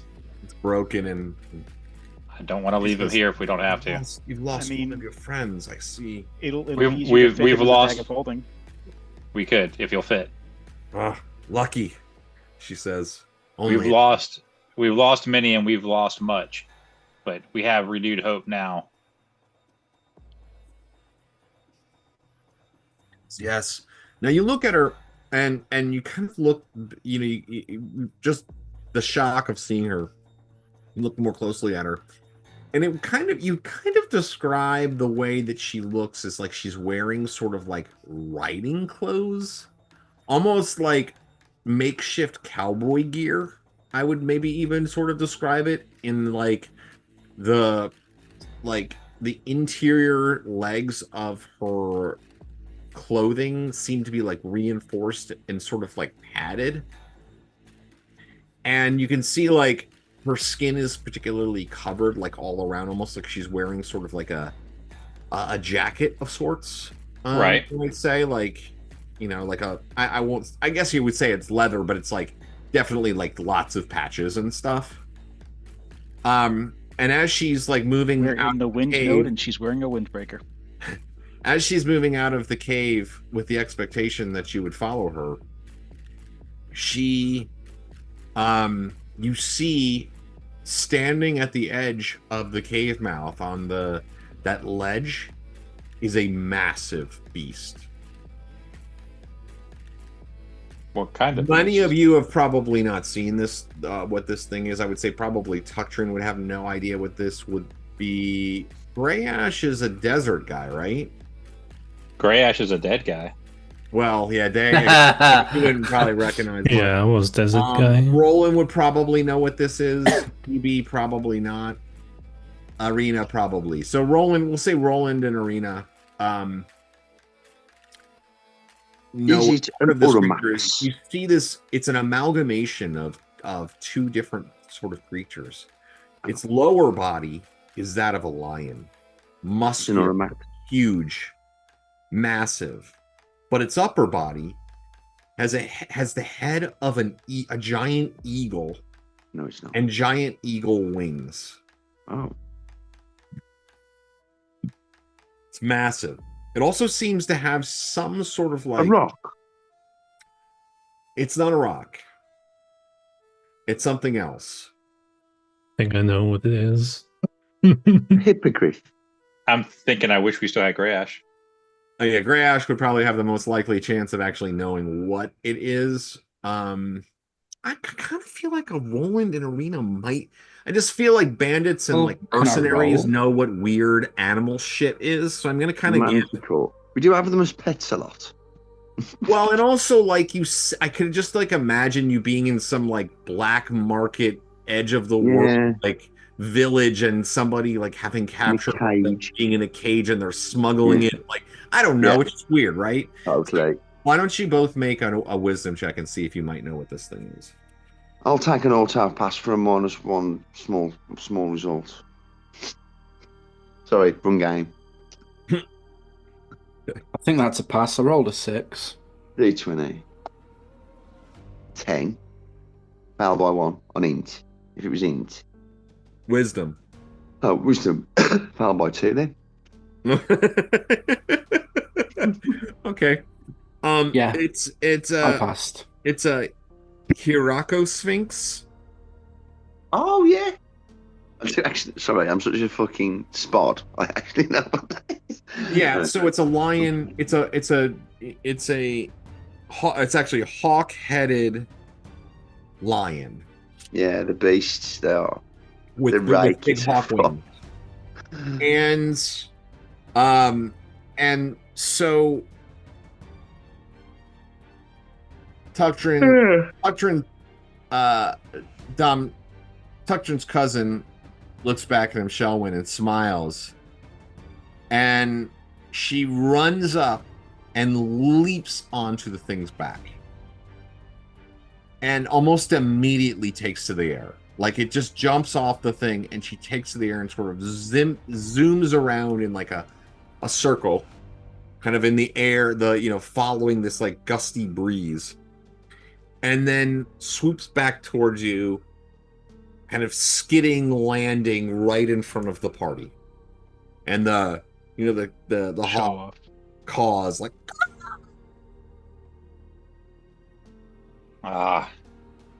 I see you have made friends. Yes, but we have made more than that. And she kind of gives you a sly smile. And you know her as being she was maybe a little bit of a troublemaker, or the youngest of her generation. I let out just a big dwarven laugh, and I look around at everybody and I say, "The young always surprise you." Even though she's like twice as old as everybody else here. She said, I'll do what I can to scare off the things that might cause you harm. Stay along the shelf. Move to the north. Follow along the wall. You'll see where there are others of these creatures. I'll warn them. Let them know that you're not to be harmed. Give them word.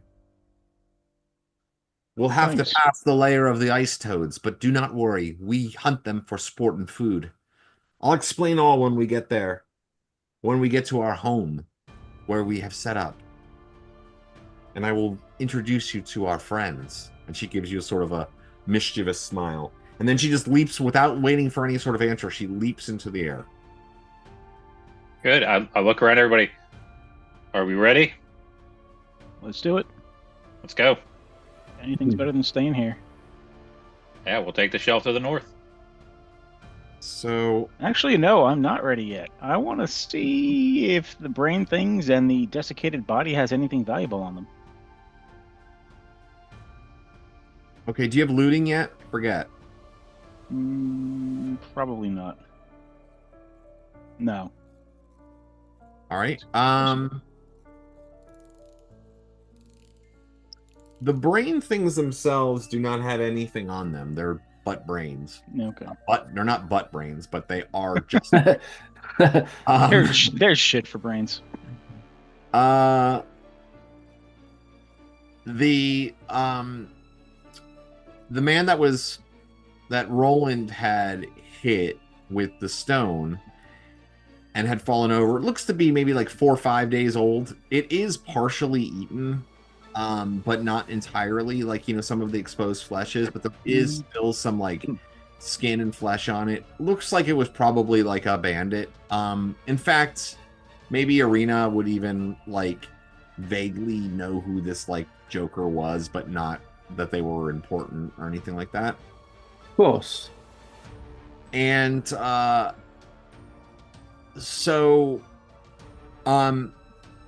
but he does have an obvious leather pouch, and inside is 16 silver pieces.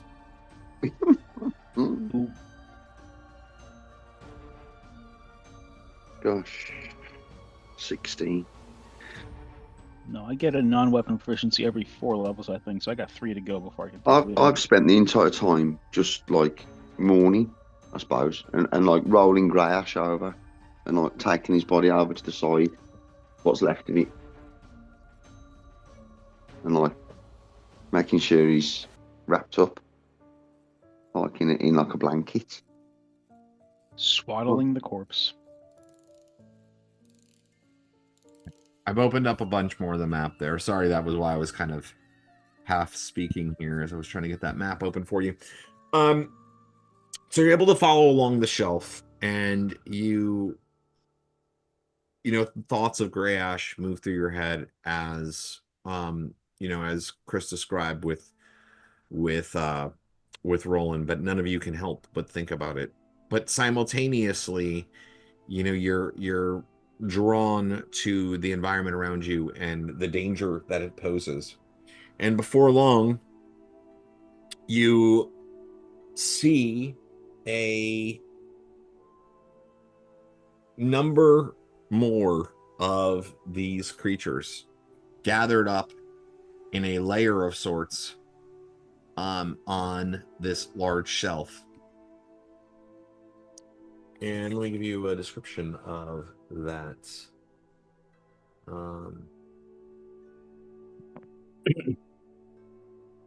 There are 4 more of these creatures there. It's a steep, twisting slope along the west side of the great entry cavern. The ledge is sheltered with a half dome of shining ice. The creatures nestle in that area. As you approach, they begin to move about, but the boulder guard cousin comes swooping down, and you see also emerge from further along the shelf, kind of coming up from the ground below, over the ledge, where they seem to have made a, I don't know, you might say makeshift set of stairs or steps, are 2 other dwarves. The first is even perhaps more emaciated and smaller than Shelwyn is. Tuctrin will recognize the man as Ramfin. His beard has become absolutely stringy and threadbare. His hair mostly bald. He's young, but he's losing a ton of hair. It looks like he took a fireball at some point because he's got a huge sort of scar along part of his face. And he wears very little gear. It's all sort of tied together. He seems to have sort of a makeshift pickaxe at his side. Behind him, climbing up over the edge, however, is Nogard Boulderguard, the warrior, former adventurer, someone who is known to have gone out into the human lands, the lands above, and supposedly done great deeds. And in fact, when Tuctrin first kind of set out, maybe he went to Verbabank, and yeah, certainly people had heard in like these major centers of Nogard Boulderguard as well. He has also lost some of his mass, but remarkably, he seems to have lost only the fat and retained the muscle, as he still appears to be nothing much more than a better described than a sort of a chiseled block of granite. Muscular in the extreme. He has got a mohawk and a heavily braided beard. Otherwise skin unmarred. And he appears to have some sort of handcrafted axe that's made out of an intertwining of a number of rigid vines and a huge piece of stone that he sort of shaped into a sharp axe head that's strung across his back. And they climb over the edge and make quick contact with Tuctrin. Cousins, good to see you well. Yes, they both embrace you heartily and give you good greetings. Nogard says, Tuctrin, it is good to see you have followed in my footsteps and become an adventurer as well. Your first quest saving us. Yes, fate is interesting that way, it seems. But in this case, we might actually be saving you. You look worse for wear. Especially that guy. And he nods towards Greyash. Yeah. We've had a trying time in this temple, but I think we have a chance of defeating this evil. Yeah. Once and for all. Well, you're replacing one elf with 3 dwarves. That's like 10 times as good. Agreed. But Greyash was courageous, especially for an elf. Speaking of elves, is that a drow I see in my midst? It is. Strange bedfellows in this time. I ain't saying We'll a word. discuss further because I don't think you'd expect our companion or our allies either. And Well, he gives no one us like a expects sense. side-eyed look to Silwyn, your cousin Silwyn. Yes, we Ramsey must. kind of chuckles along. When fighting evil like this, you take any companions that you could find. And sometimes they surprise you. True enough. Come with us. This place is not safe. Even here with the Sphinxes. We'll have to double up. He jumps onto one of the Sphinxes. And Ramfin does as well. And they grumble for a second. And Nogard's, yeah, wait for a second. And he pulls out what can only be described as giant frog legs, basically. Still looking pretty fresh. And he throws one to each of the two that he and Ramfin jump on. Silwyn says, "What, none for me, cousin?" And then he like kind of reaches into his bag and throws a giant frog eyeball to the one that she's riding on. Gobbles it out of the air. Nice. Let us go. The other two aren't ready for riding. So the rest of you guys jump on here and we'll go to where we're going. Gonna have to hold on tight. Okay, I get on. All right. So the four of you get on the three Sphinxes. And they're more than capable of holding, any other than, the dwarfs need no more than two, but the others are fine. And they leap up into the air. And instantly, sort of sense of vertigo kind of takes over as the creatures begin to cut and dodge through the wind currents. And the wind currents are crazy and unpredictable, trying to basically push you off of the creatures you're flying on, and also to push themselves into the cavern walls. But they seem to have a sense of it. And as you're flying along, even though you're not able to see a lot, you do see some things, including an interesting feature. I'm not going to reveal this whole area, but I'm going to reveal a little bit. Right about here, we opened up a square kind of in the center of the map. Right about there, there is a black obelisk that emerges at one point during the flight. Dibs. It's quite large. You can't really tell from flying up here, but, more than man-sized. And then flying around near it, and in its sort of radius, you see numerous bubbles. I guess I would describe them as kind of floating around. Somebody roll me a...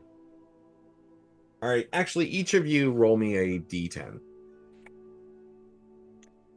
I got a 5. 6. 10. Or 0. 5, a 6, and a 10, and then what was the other one? I'm just rolling mine now. D10.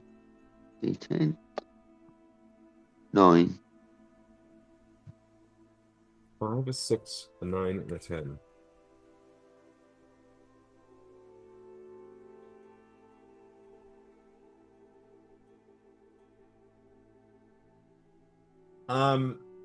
Who got the 5? I did. Doctrine.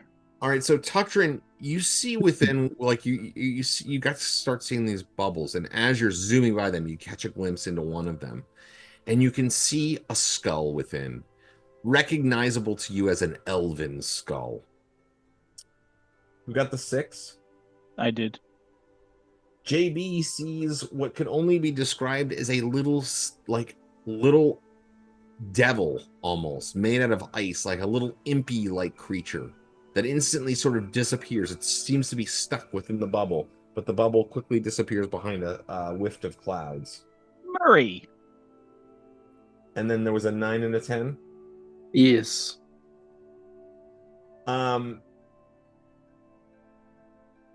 There is a grayish liquid, like a thickish gray liquid that seems to be sloshing about inside one of the bubbles that Arena sees.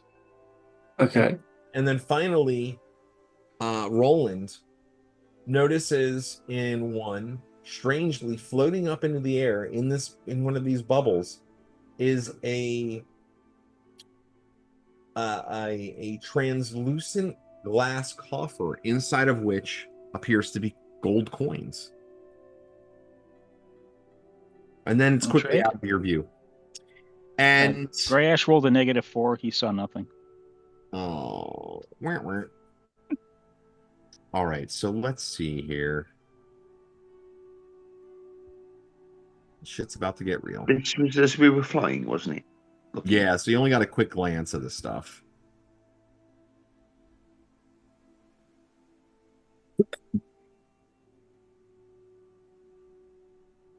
So Tuktrin's cousins lead you all up to the northwestern corner of the large cavern, flying close to the edge and as high towards the ceiling as they dare, which appears to be about 300 feet up from the base of the cavern, and strangely glowing to provide that perpetual sort of just post-sunset glow of light.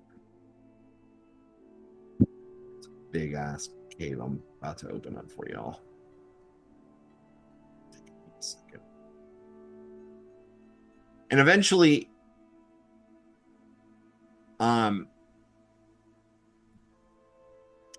led by the female of the three rediscovered kinsmen of Tuktrin, you plunge into and then through a wall of fog. It looks like you might be just like headed straight for the wall, and then it's like you plunge through into a large cavern. Let's see here.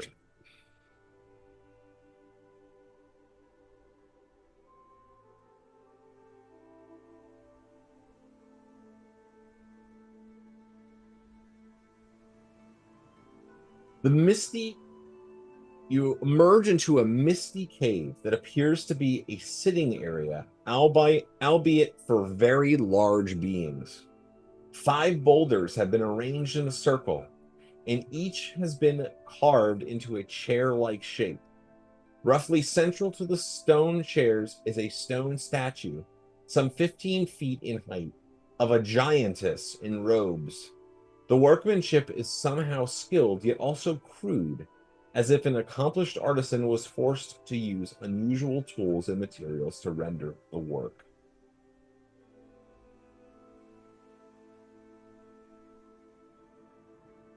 Also within the area are a number of massive creatures, humanoid in shape, but gray-skinned, silver-bearded,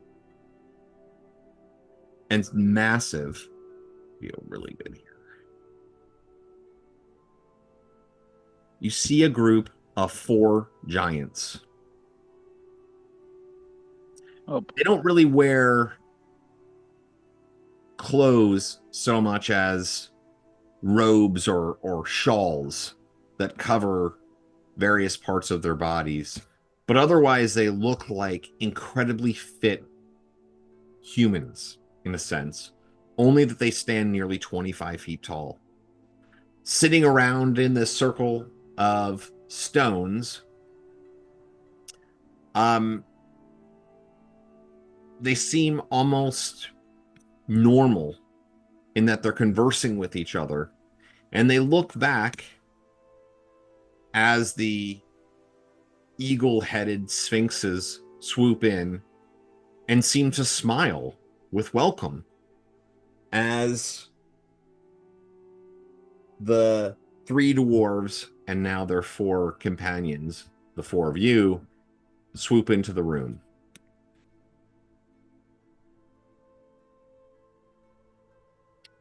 One of the 4 giants is a woman. She almost immediately stands up as you land.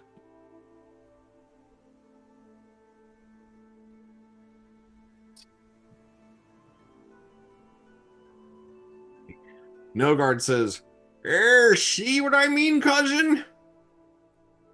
Quite a bit bigger than the dwarves we normally hang with in the caves below. Yes, I see. This is definitely unexpected, but not unwelcome. Yes. He says, first, let me introduce you to Fullith. She is the one who has brought us here. She was our first friend amongst any within this accursed place. So he hops down off of the hawk-headed beast, and the giants begin to gather around, move towards you, I guess you might say, in interest of the new arrivals. They don't exactly seem threatening per se, but they do look like they could probably easily crush you with, in one hand. How would you all like to approach? Carefully. Cautiously, yeah. Yeah, I'm gonna walk up next to my cousin. No weapons out, of course. No need right now. Yeah, no weapons out, but underneath my cloak, my hands are very close to my daggers, just in case. We already lost one companion today that I tolerated. I don't need to lose any that I don't. Sorry. Hold on a second, just writing something. Note.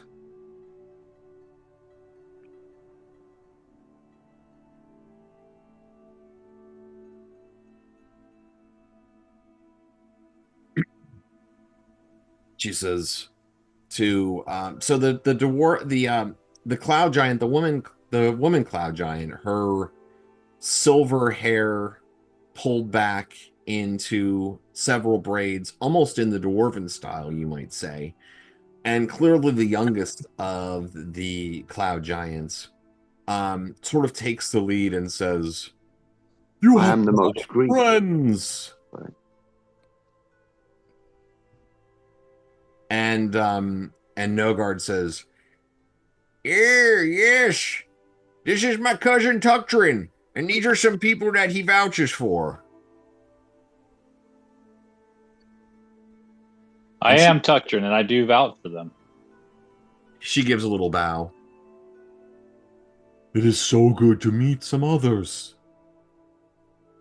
And she goes back. She turns her head to the other giants and speaks in another language. Does anybody speak Cloud Giant or speak Giant? I understand it from a helmet. You understand it from a helmet. So she's translating, basically.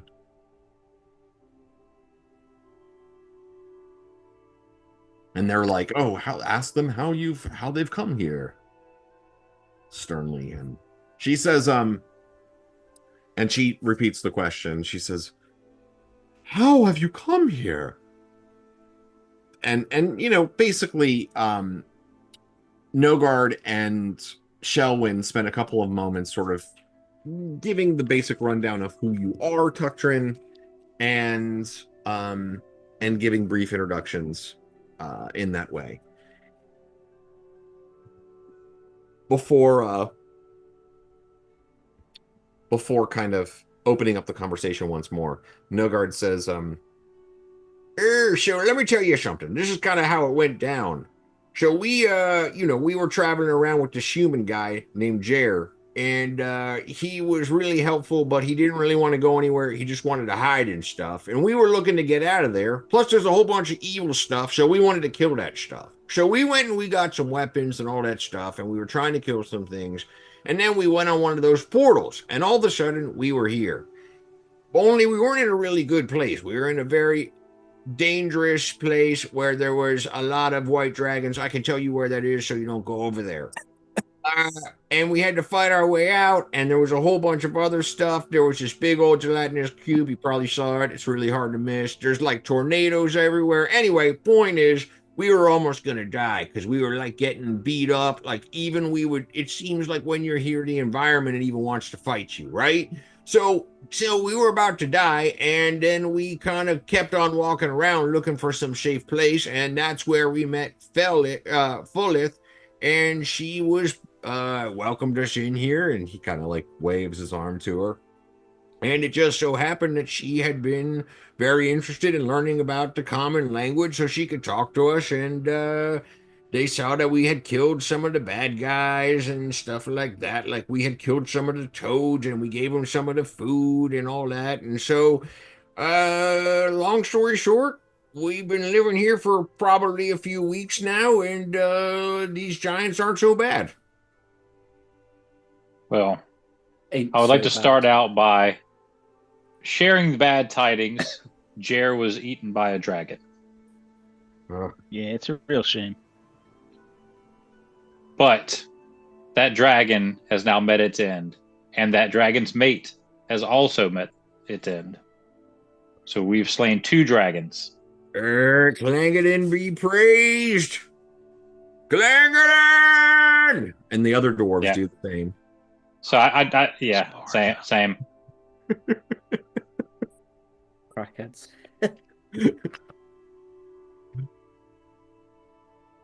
And so basically, I give him a quick rundown of kind of some of the things that have happened. Obviously, I'm not going to go through the whole thing, but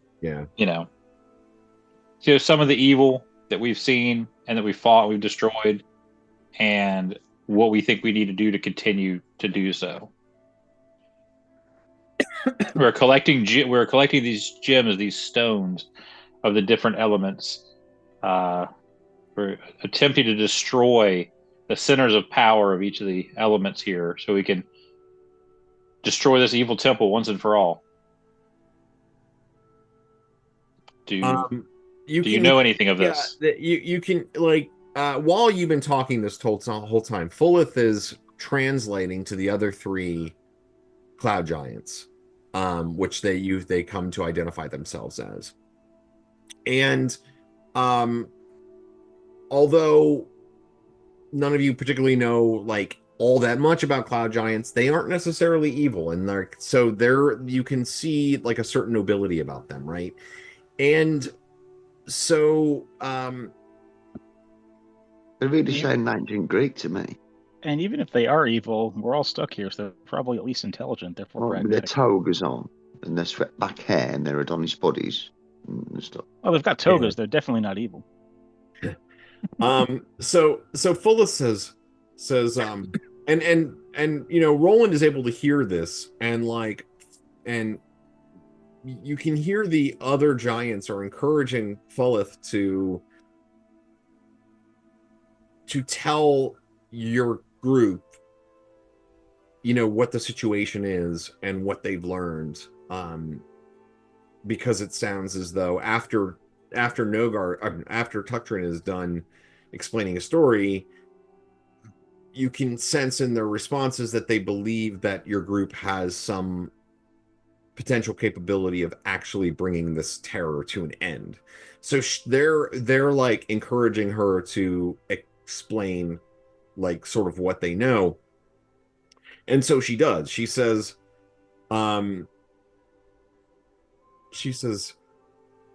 there is so much that has happened here that has brought things. We've been captured, summoned, magic spells brought upon us, drawing us from our homeland so that we might be forced to live in this horrid place, hoping that they would bend us to their will to serve them just in exchange for freedom. But we should not do such a thing. We would not give up our values and who we are for such vile things.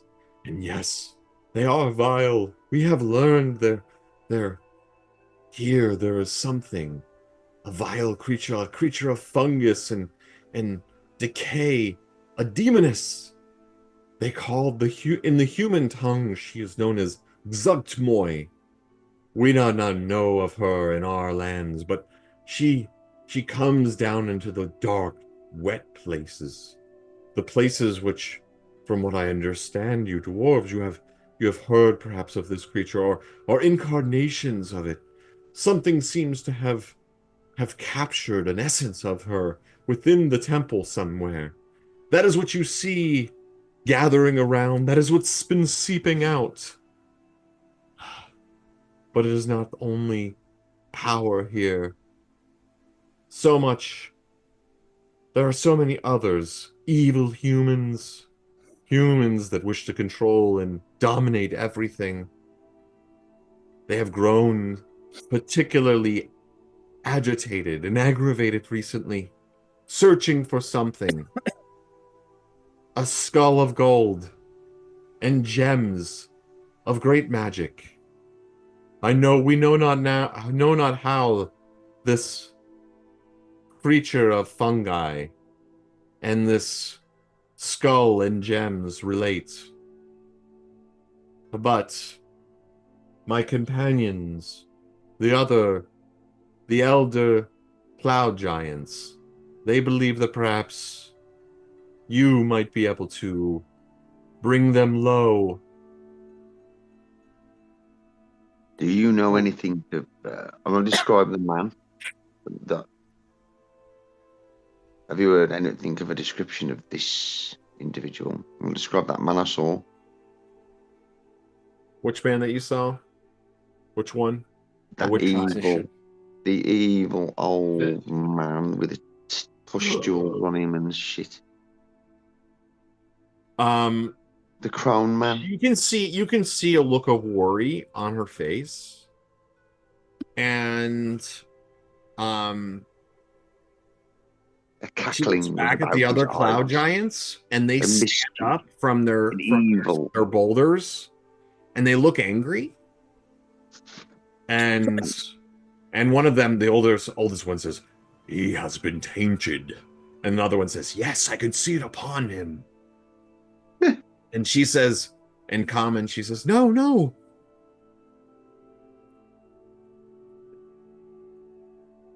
And they look angry. You can see nobody else except for Roland can understand what they're saying, but these like three giants have like definitely taken a more aggressive stance and are like moving, obviously staring at Roland. And Fulla says, "No, please. You don't understand." What did you do to upset them, Roland? They seem mad at you. So they say she says, "You speak of the old man, the old one. Use the evil. I like it when giants talk about the old one. Rumors persist of him prowling this land. These nodes, now himself searching for what he cannot see, for they are hidden from his eyes. But if he has seen you, if you have seen him, then that means he sees you. You have been marked."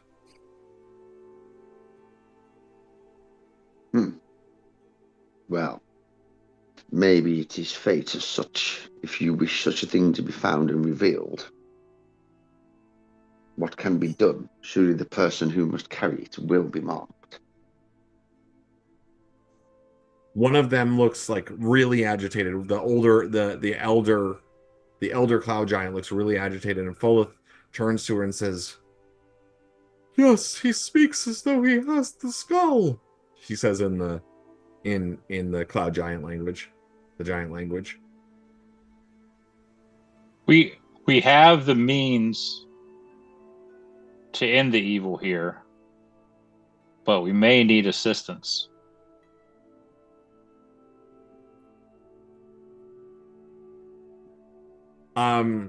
The cloud giant, the elder speaks, intensely. In fact, it's like rumbling through the cavern now. It's like it's shaking like your insides. Like you can't help it. His booming voice, and in agitation. Only Roland can actually understand this, but he says, "He has already given himself to the skull. Its power will consume him. He must be destroyed and it be taken from him." Wait. Well, he's saying this in the. Oh, sorry. But Tuctron would know. He's like looking really angry and like pointing at Roland. We can read body language. Yeah, I'll, you can't hear. You don't understand the words, but you get the gist. Yeah. I'll hold a hand up and wait. I'll pull out the skull. Yeah, I don't know what's going on here. I don't speak the language yet, but I think he's pretty pissed off. I'll pull out the skull and reveal it, and I'll say, "Come no closer." Yeah, the cloud giants, all four of them recoil, like they move back from it. Yeah, and I'll say, "Come no closer." You would threaten to take it from me in front of my very companions when we seek to destroy the very evil that persists here. Roland, they fear it as much as they fear this place. They believe and they know they're connected somehow. I don't believe it's a personal attack on you. I think it's more of a fear and understanding of the skull. The old man says, "It must be destroyed. See? Should it end up in the hands of the old one? You know not what would happen."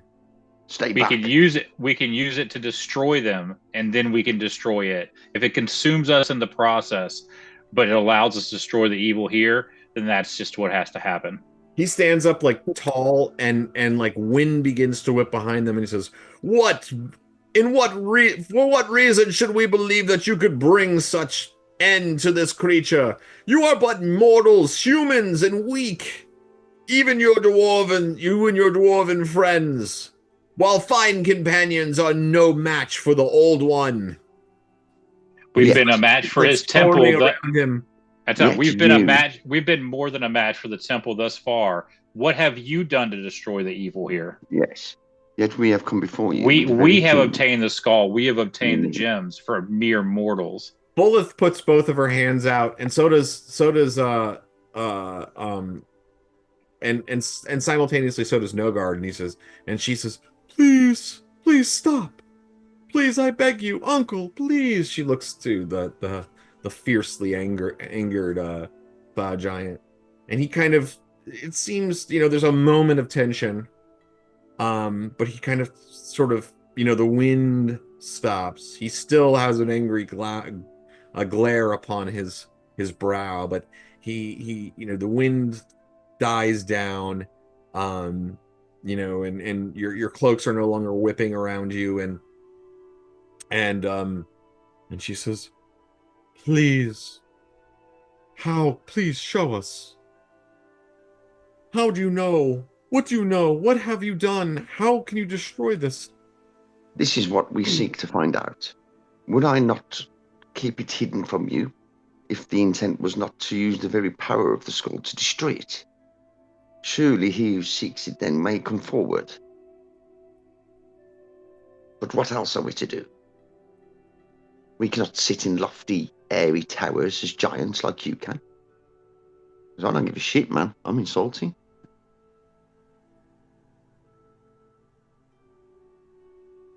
If you seek to really help us, she says, "Yes, you understand." Then find a way. She doesn't translate it for them. What you just said, like she doesn't translate it for them.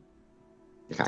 And instead responds, she says, I have come to know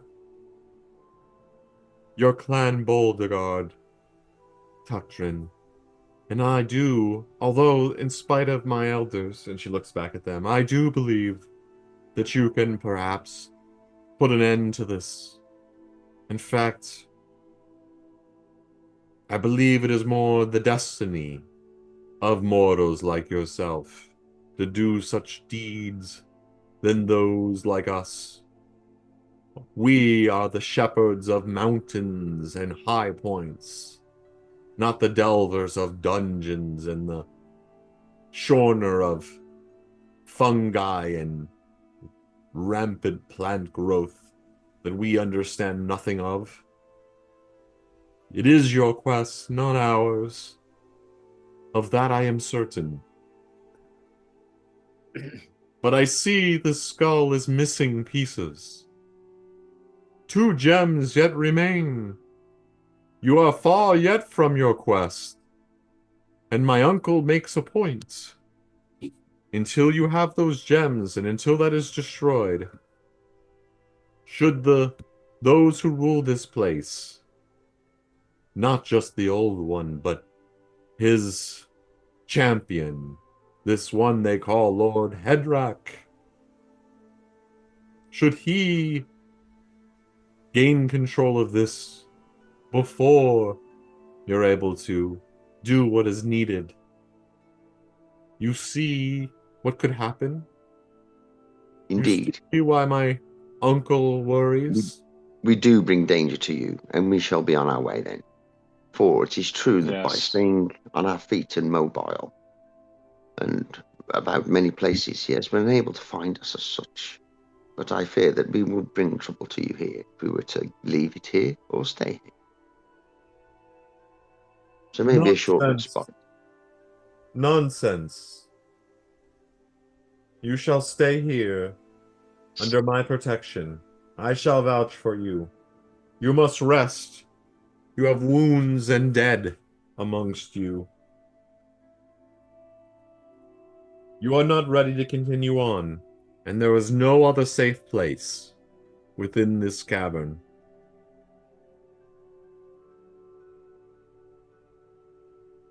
A respite would be useful in our quest. We don't see how we can bring any more evil here than is already here. And yes, we need to be careful and we need to destroy it. We have to take the chance. There's no other way. If you will not join us on our quest, then a brief respite so that we may heal, information, and any assistance you can give us, and then we'll be on our way. All right, so David and Dom, each roll me a percentile, please. Dom, Rob. Yes. Was she lying? Because when I wield the skull, I can detect lie at any moment. Oh, no, she was telling the truth. Okay, I believe in it. I'll put the skull back. Okay. I got a 78. Okay. And David? 18? Opposite ends. Okay.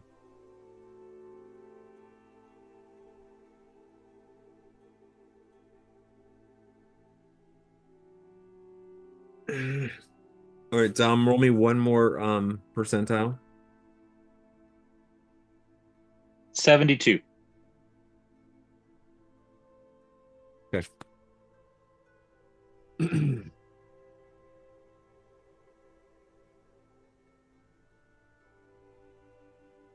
All right, so they take you to an area that's well appointed with large bear skins and other furs covering the floor and several stretch hide arranged about the walls. 4 enormous slabs of rock are here, liberally covered with furs and cloaks. A low brass brazier warms the area somewhat and gives off a spicy smelling smoke. This is clearly the bedroom for the cloud giants, but there is it's so enormous that there's plenty of room for you to like literally lay on the thick floors that are covered with the bear skins. And again, it's like warm, it's comfortable, the wind is sort of blocked. It's actually, you might even call it homey. And as long as you trust the cloud giants,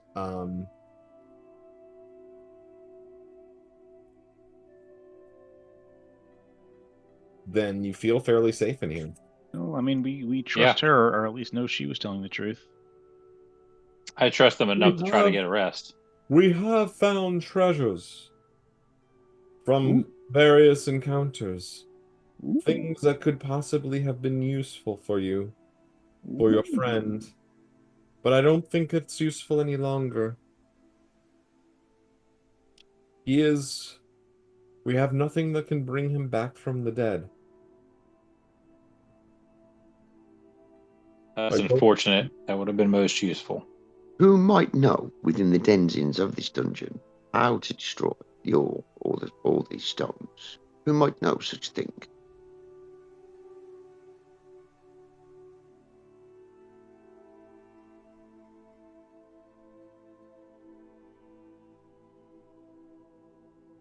She says, I would not know the name of one such, but it is said that this Commander Hedrak travels with a great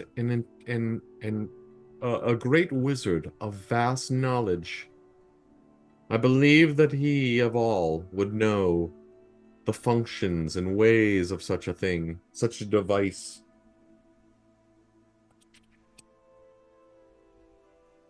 Certainly there are those amongst his entourage, you might say, who would do so, who would be able to know so. We've got to pick off some of Hadrak's dudes and find out off them what might break something.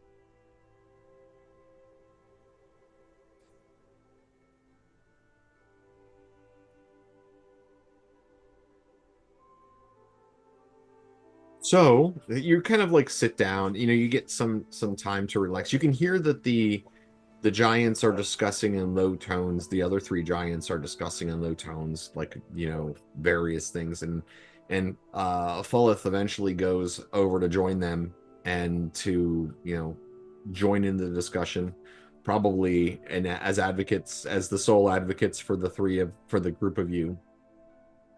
The rest of you are able to take respite, for sure. And not worried anyway. If they gonna kill somebody, they're just gonna kill Roland. Probably. Yeah, I mean, you're able to basically take a rest. I mean, if you want, you can heal. I think we kind of need to. It might be helpful. Could do with some hit points back. I'll take my armor off and stuff and oil it and proper clean, have a wash. Like the fight was over pretty quickly, but after I got hit, I was down to 6 hit points.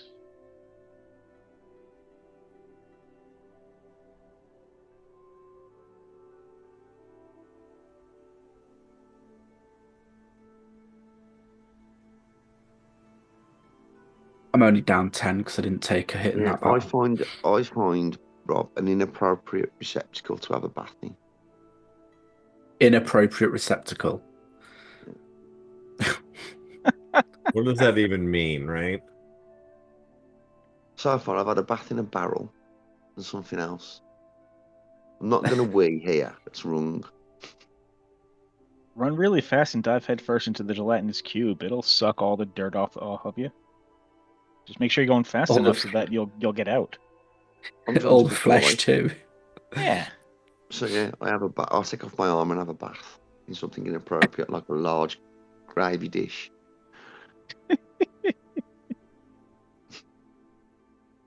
In the lead giant's favorite coffee cup.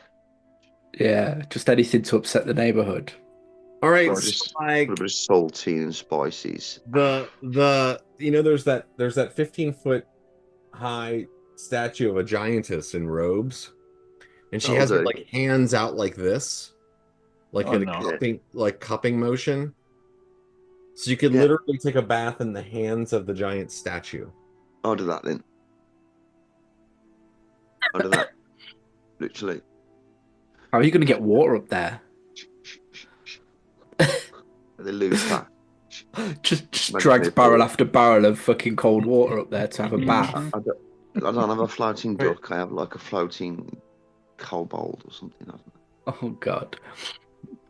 I don't know how it happens, but it's gonna be a process.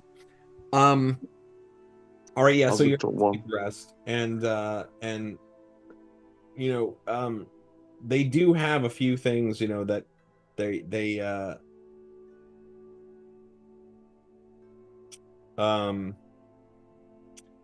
give you to help you.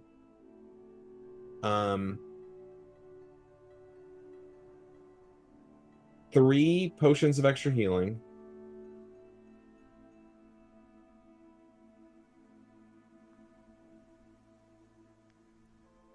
I'd give one to Grey Ash, but yeah. Well, listen.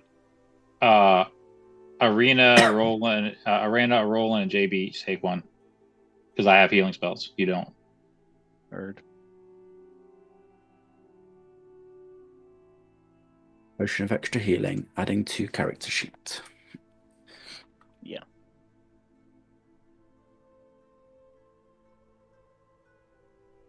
Yeah, that's it. That's all they really have. Fair crack. That's more than enough. I say thank you. Let us give gifts back. And like, we have nothing. We have gathered treasures and trinkets, but nothing of any real use in a place like this.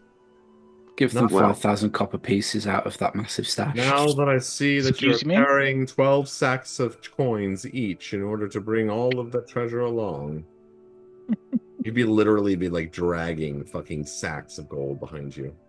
Coins. yeah, throw out the sack of copper. I mean, who cares? Like, what's the point?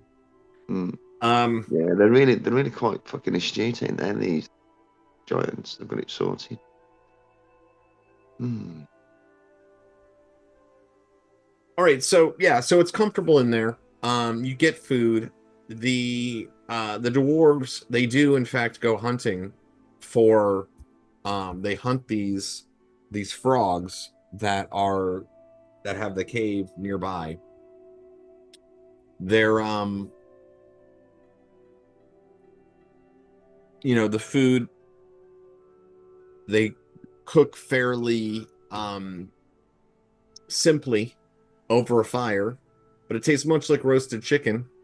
And they do collect up quite a few good mushrooms, because one of the side effects of the ever expanding fungi infection that you, now that it's been pointed out, you start to notice you know, is creating sort of a fuzzy layer along the walls of this place and all around here and there, is that it's also caused some of the more nutritious and edible mushrooms to grow as well. And of course, these dwarves, having spent lifetimes living deep underground, are experts at identifying which are safe to eat and which are not. So you end up having a fairly good meal of giant frog and wild mushrooms. I actually come out very highly on the food. I've very rarely eat mushrooms, so gosh, yeah, delicacy for me. Yeah, the dwarves have a remarkably good attitude about themselves. In fact, they you know, as you sit there, and we'll kind of finish up with this, just so I can kind of give you a good thought to leave you with. You know, Tucktrin would know this, is that I don't remember exactly where we started, but I had in my head, Dom, that it was like a dozen of these guys, basically, like a dozen missing clansmen or whatever. Okay. And you know, they kind of tell the story of you know, how some were, you know, lost in the original raid, and then others, died in the transport because they were trying to, fight against the, break away from slavery. About a half dozen made it actually to the temple, and one of them died before they went below of some sort of like horrible disease, and then five went down below, and in that time, two of them have died. One of them was separated from, or not dead necessarily. One of them was separated from the rest of the group, and evidence of his demise was later discovered. They're not entirely sure what happened. And then another one was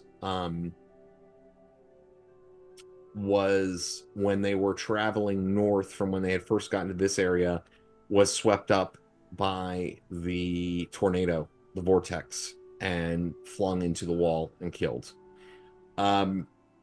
Just leaving the remaining three of them. They do have some vague understanding of like where certain things are. Again, they know about the gelatinous cube. They know about, in the southeast are apparently at least a couple of white dragons that are around there.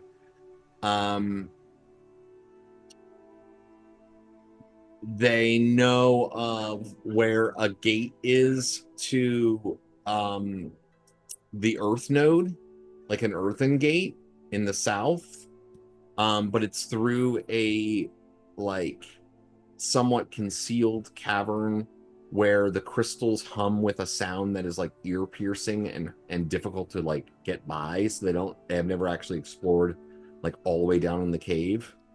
And I'll give you all this information again next time, but this is kind of like what they're talking about over food.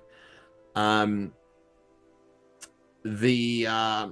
are also these like sort of strange rats that sort of infest the southern reaches just in general. These giant rats can turn into mist, making them particularly formidable opponents, but actually somewhat edible. The dwarves actually ate them at first when they first got there, when they were staying in the south, before they were able to make it up to the air to the giants. And then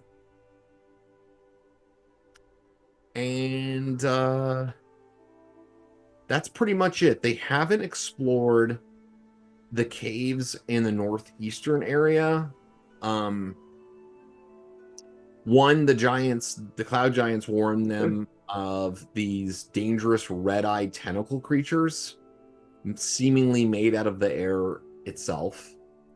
And then when they approached it, and that was like up on this sort of shelf area, and then like down below there were caverns that there were like ghostly howls and dangerous winds in that area. So they haven't really explored the northeast at all. But I mean, they could tell you all this again. But again, they seem to have a lot more focus on gratitude for their own for survival and the reappearance of one of their own, in this case Tuctrin, than they are about lamenting the loss of those who have fallen before them. Okay. All right, that's a lot. And I think we'll leave it there, and I'll kind of give you a bit of a refresher on the little details of the cavern when we do that. But my brain is done with good game. Well, I think so. There's a lot of stuff. I mean, it was a game. Well, it sucks because we lost JB. I mean, we lost Greyash. Glad you realized that it would suck to lose JB. Is Greyash going to play a new dude next week until we can get Greyash back? I mean, I might suggest it, David, if you want to. I mean, the Greyash even honestly, even Tarkus is still kind of in play because there are ways to bring even Tarkus back, but certainly, there's body parts in the party somewhere. Yeah, There was a cremation, but somebody still has body parts. I've got a thing. I I mean, always but keep David, if you want to thinking- make another character as a temporary, it's so easy. The nodes are like literally a depository for captives. Yeah, I could do. Not sure what, but I'm not sure what, like, I'll throw something what don't we interesting have? potentially out. So, Yeah. you actually have heard about this guy once before, but or this character, but apparently there is like a dark druid that works within this. So I think a druid character could be interesting, or a ranger character.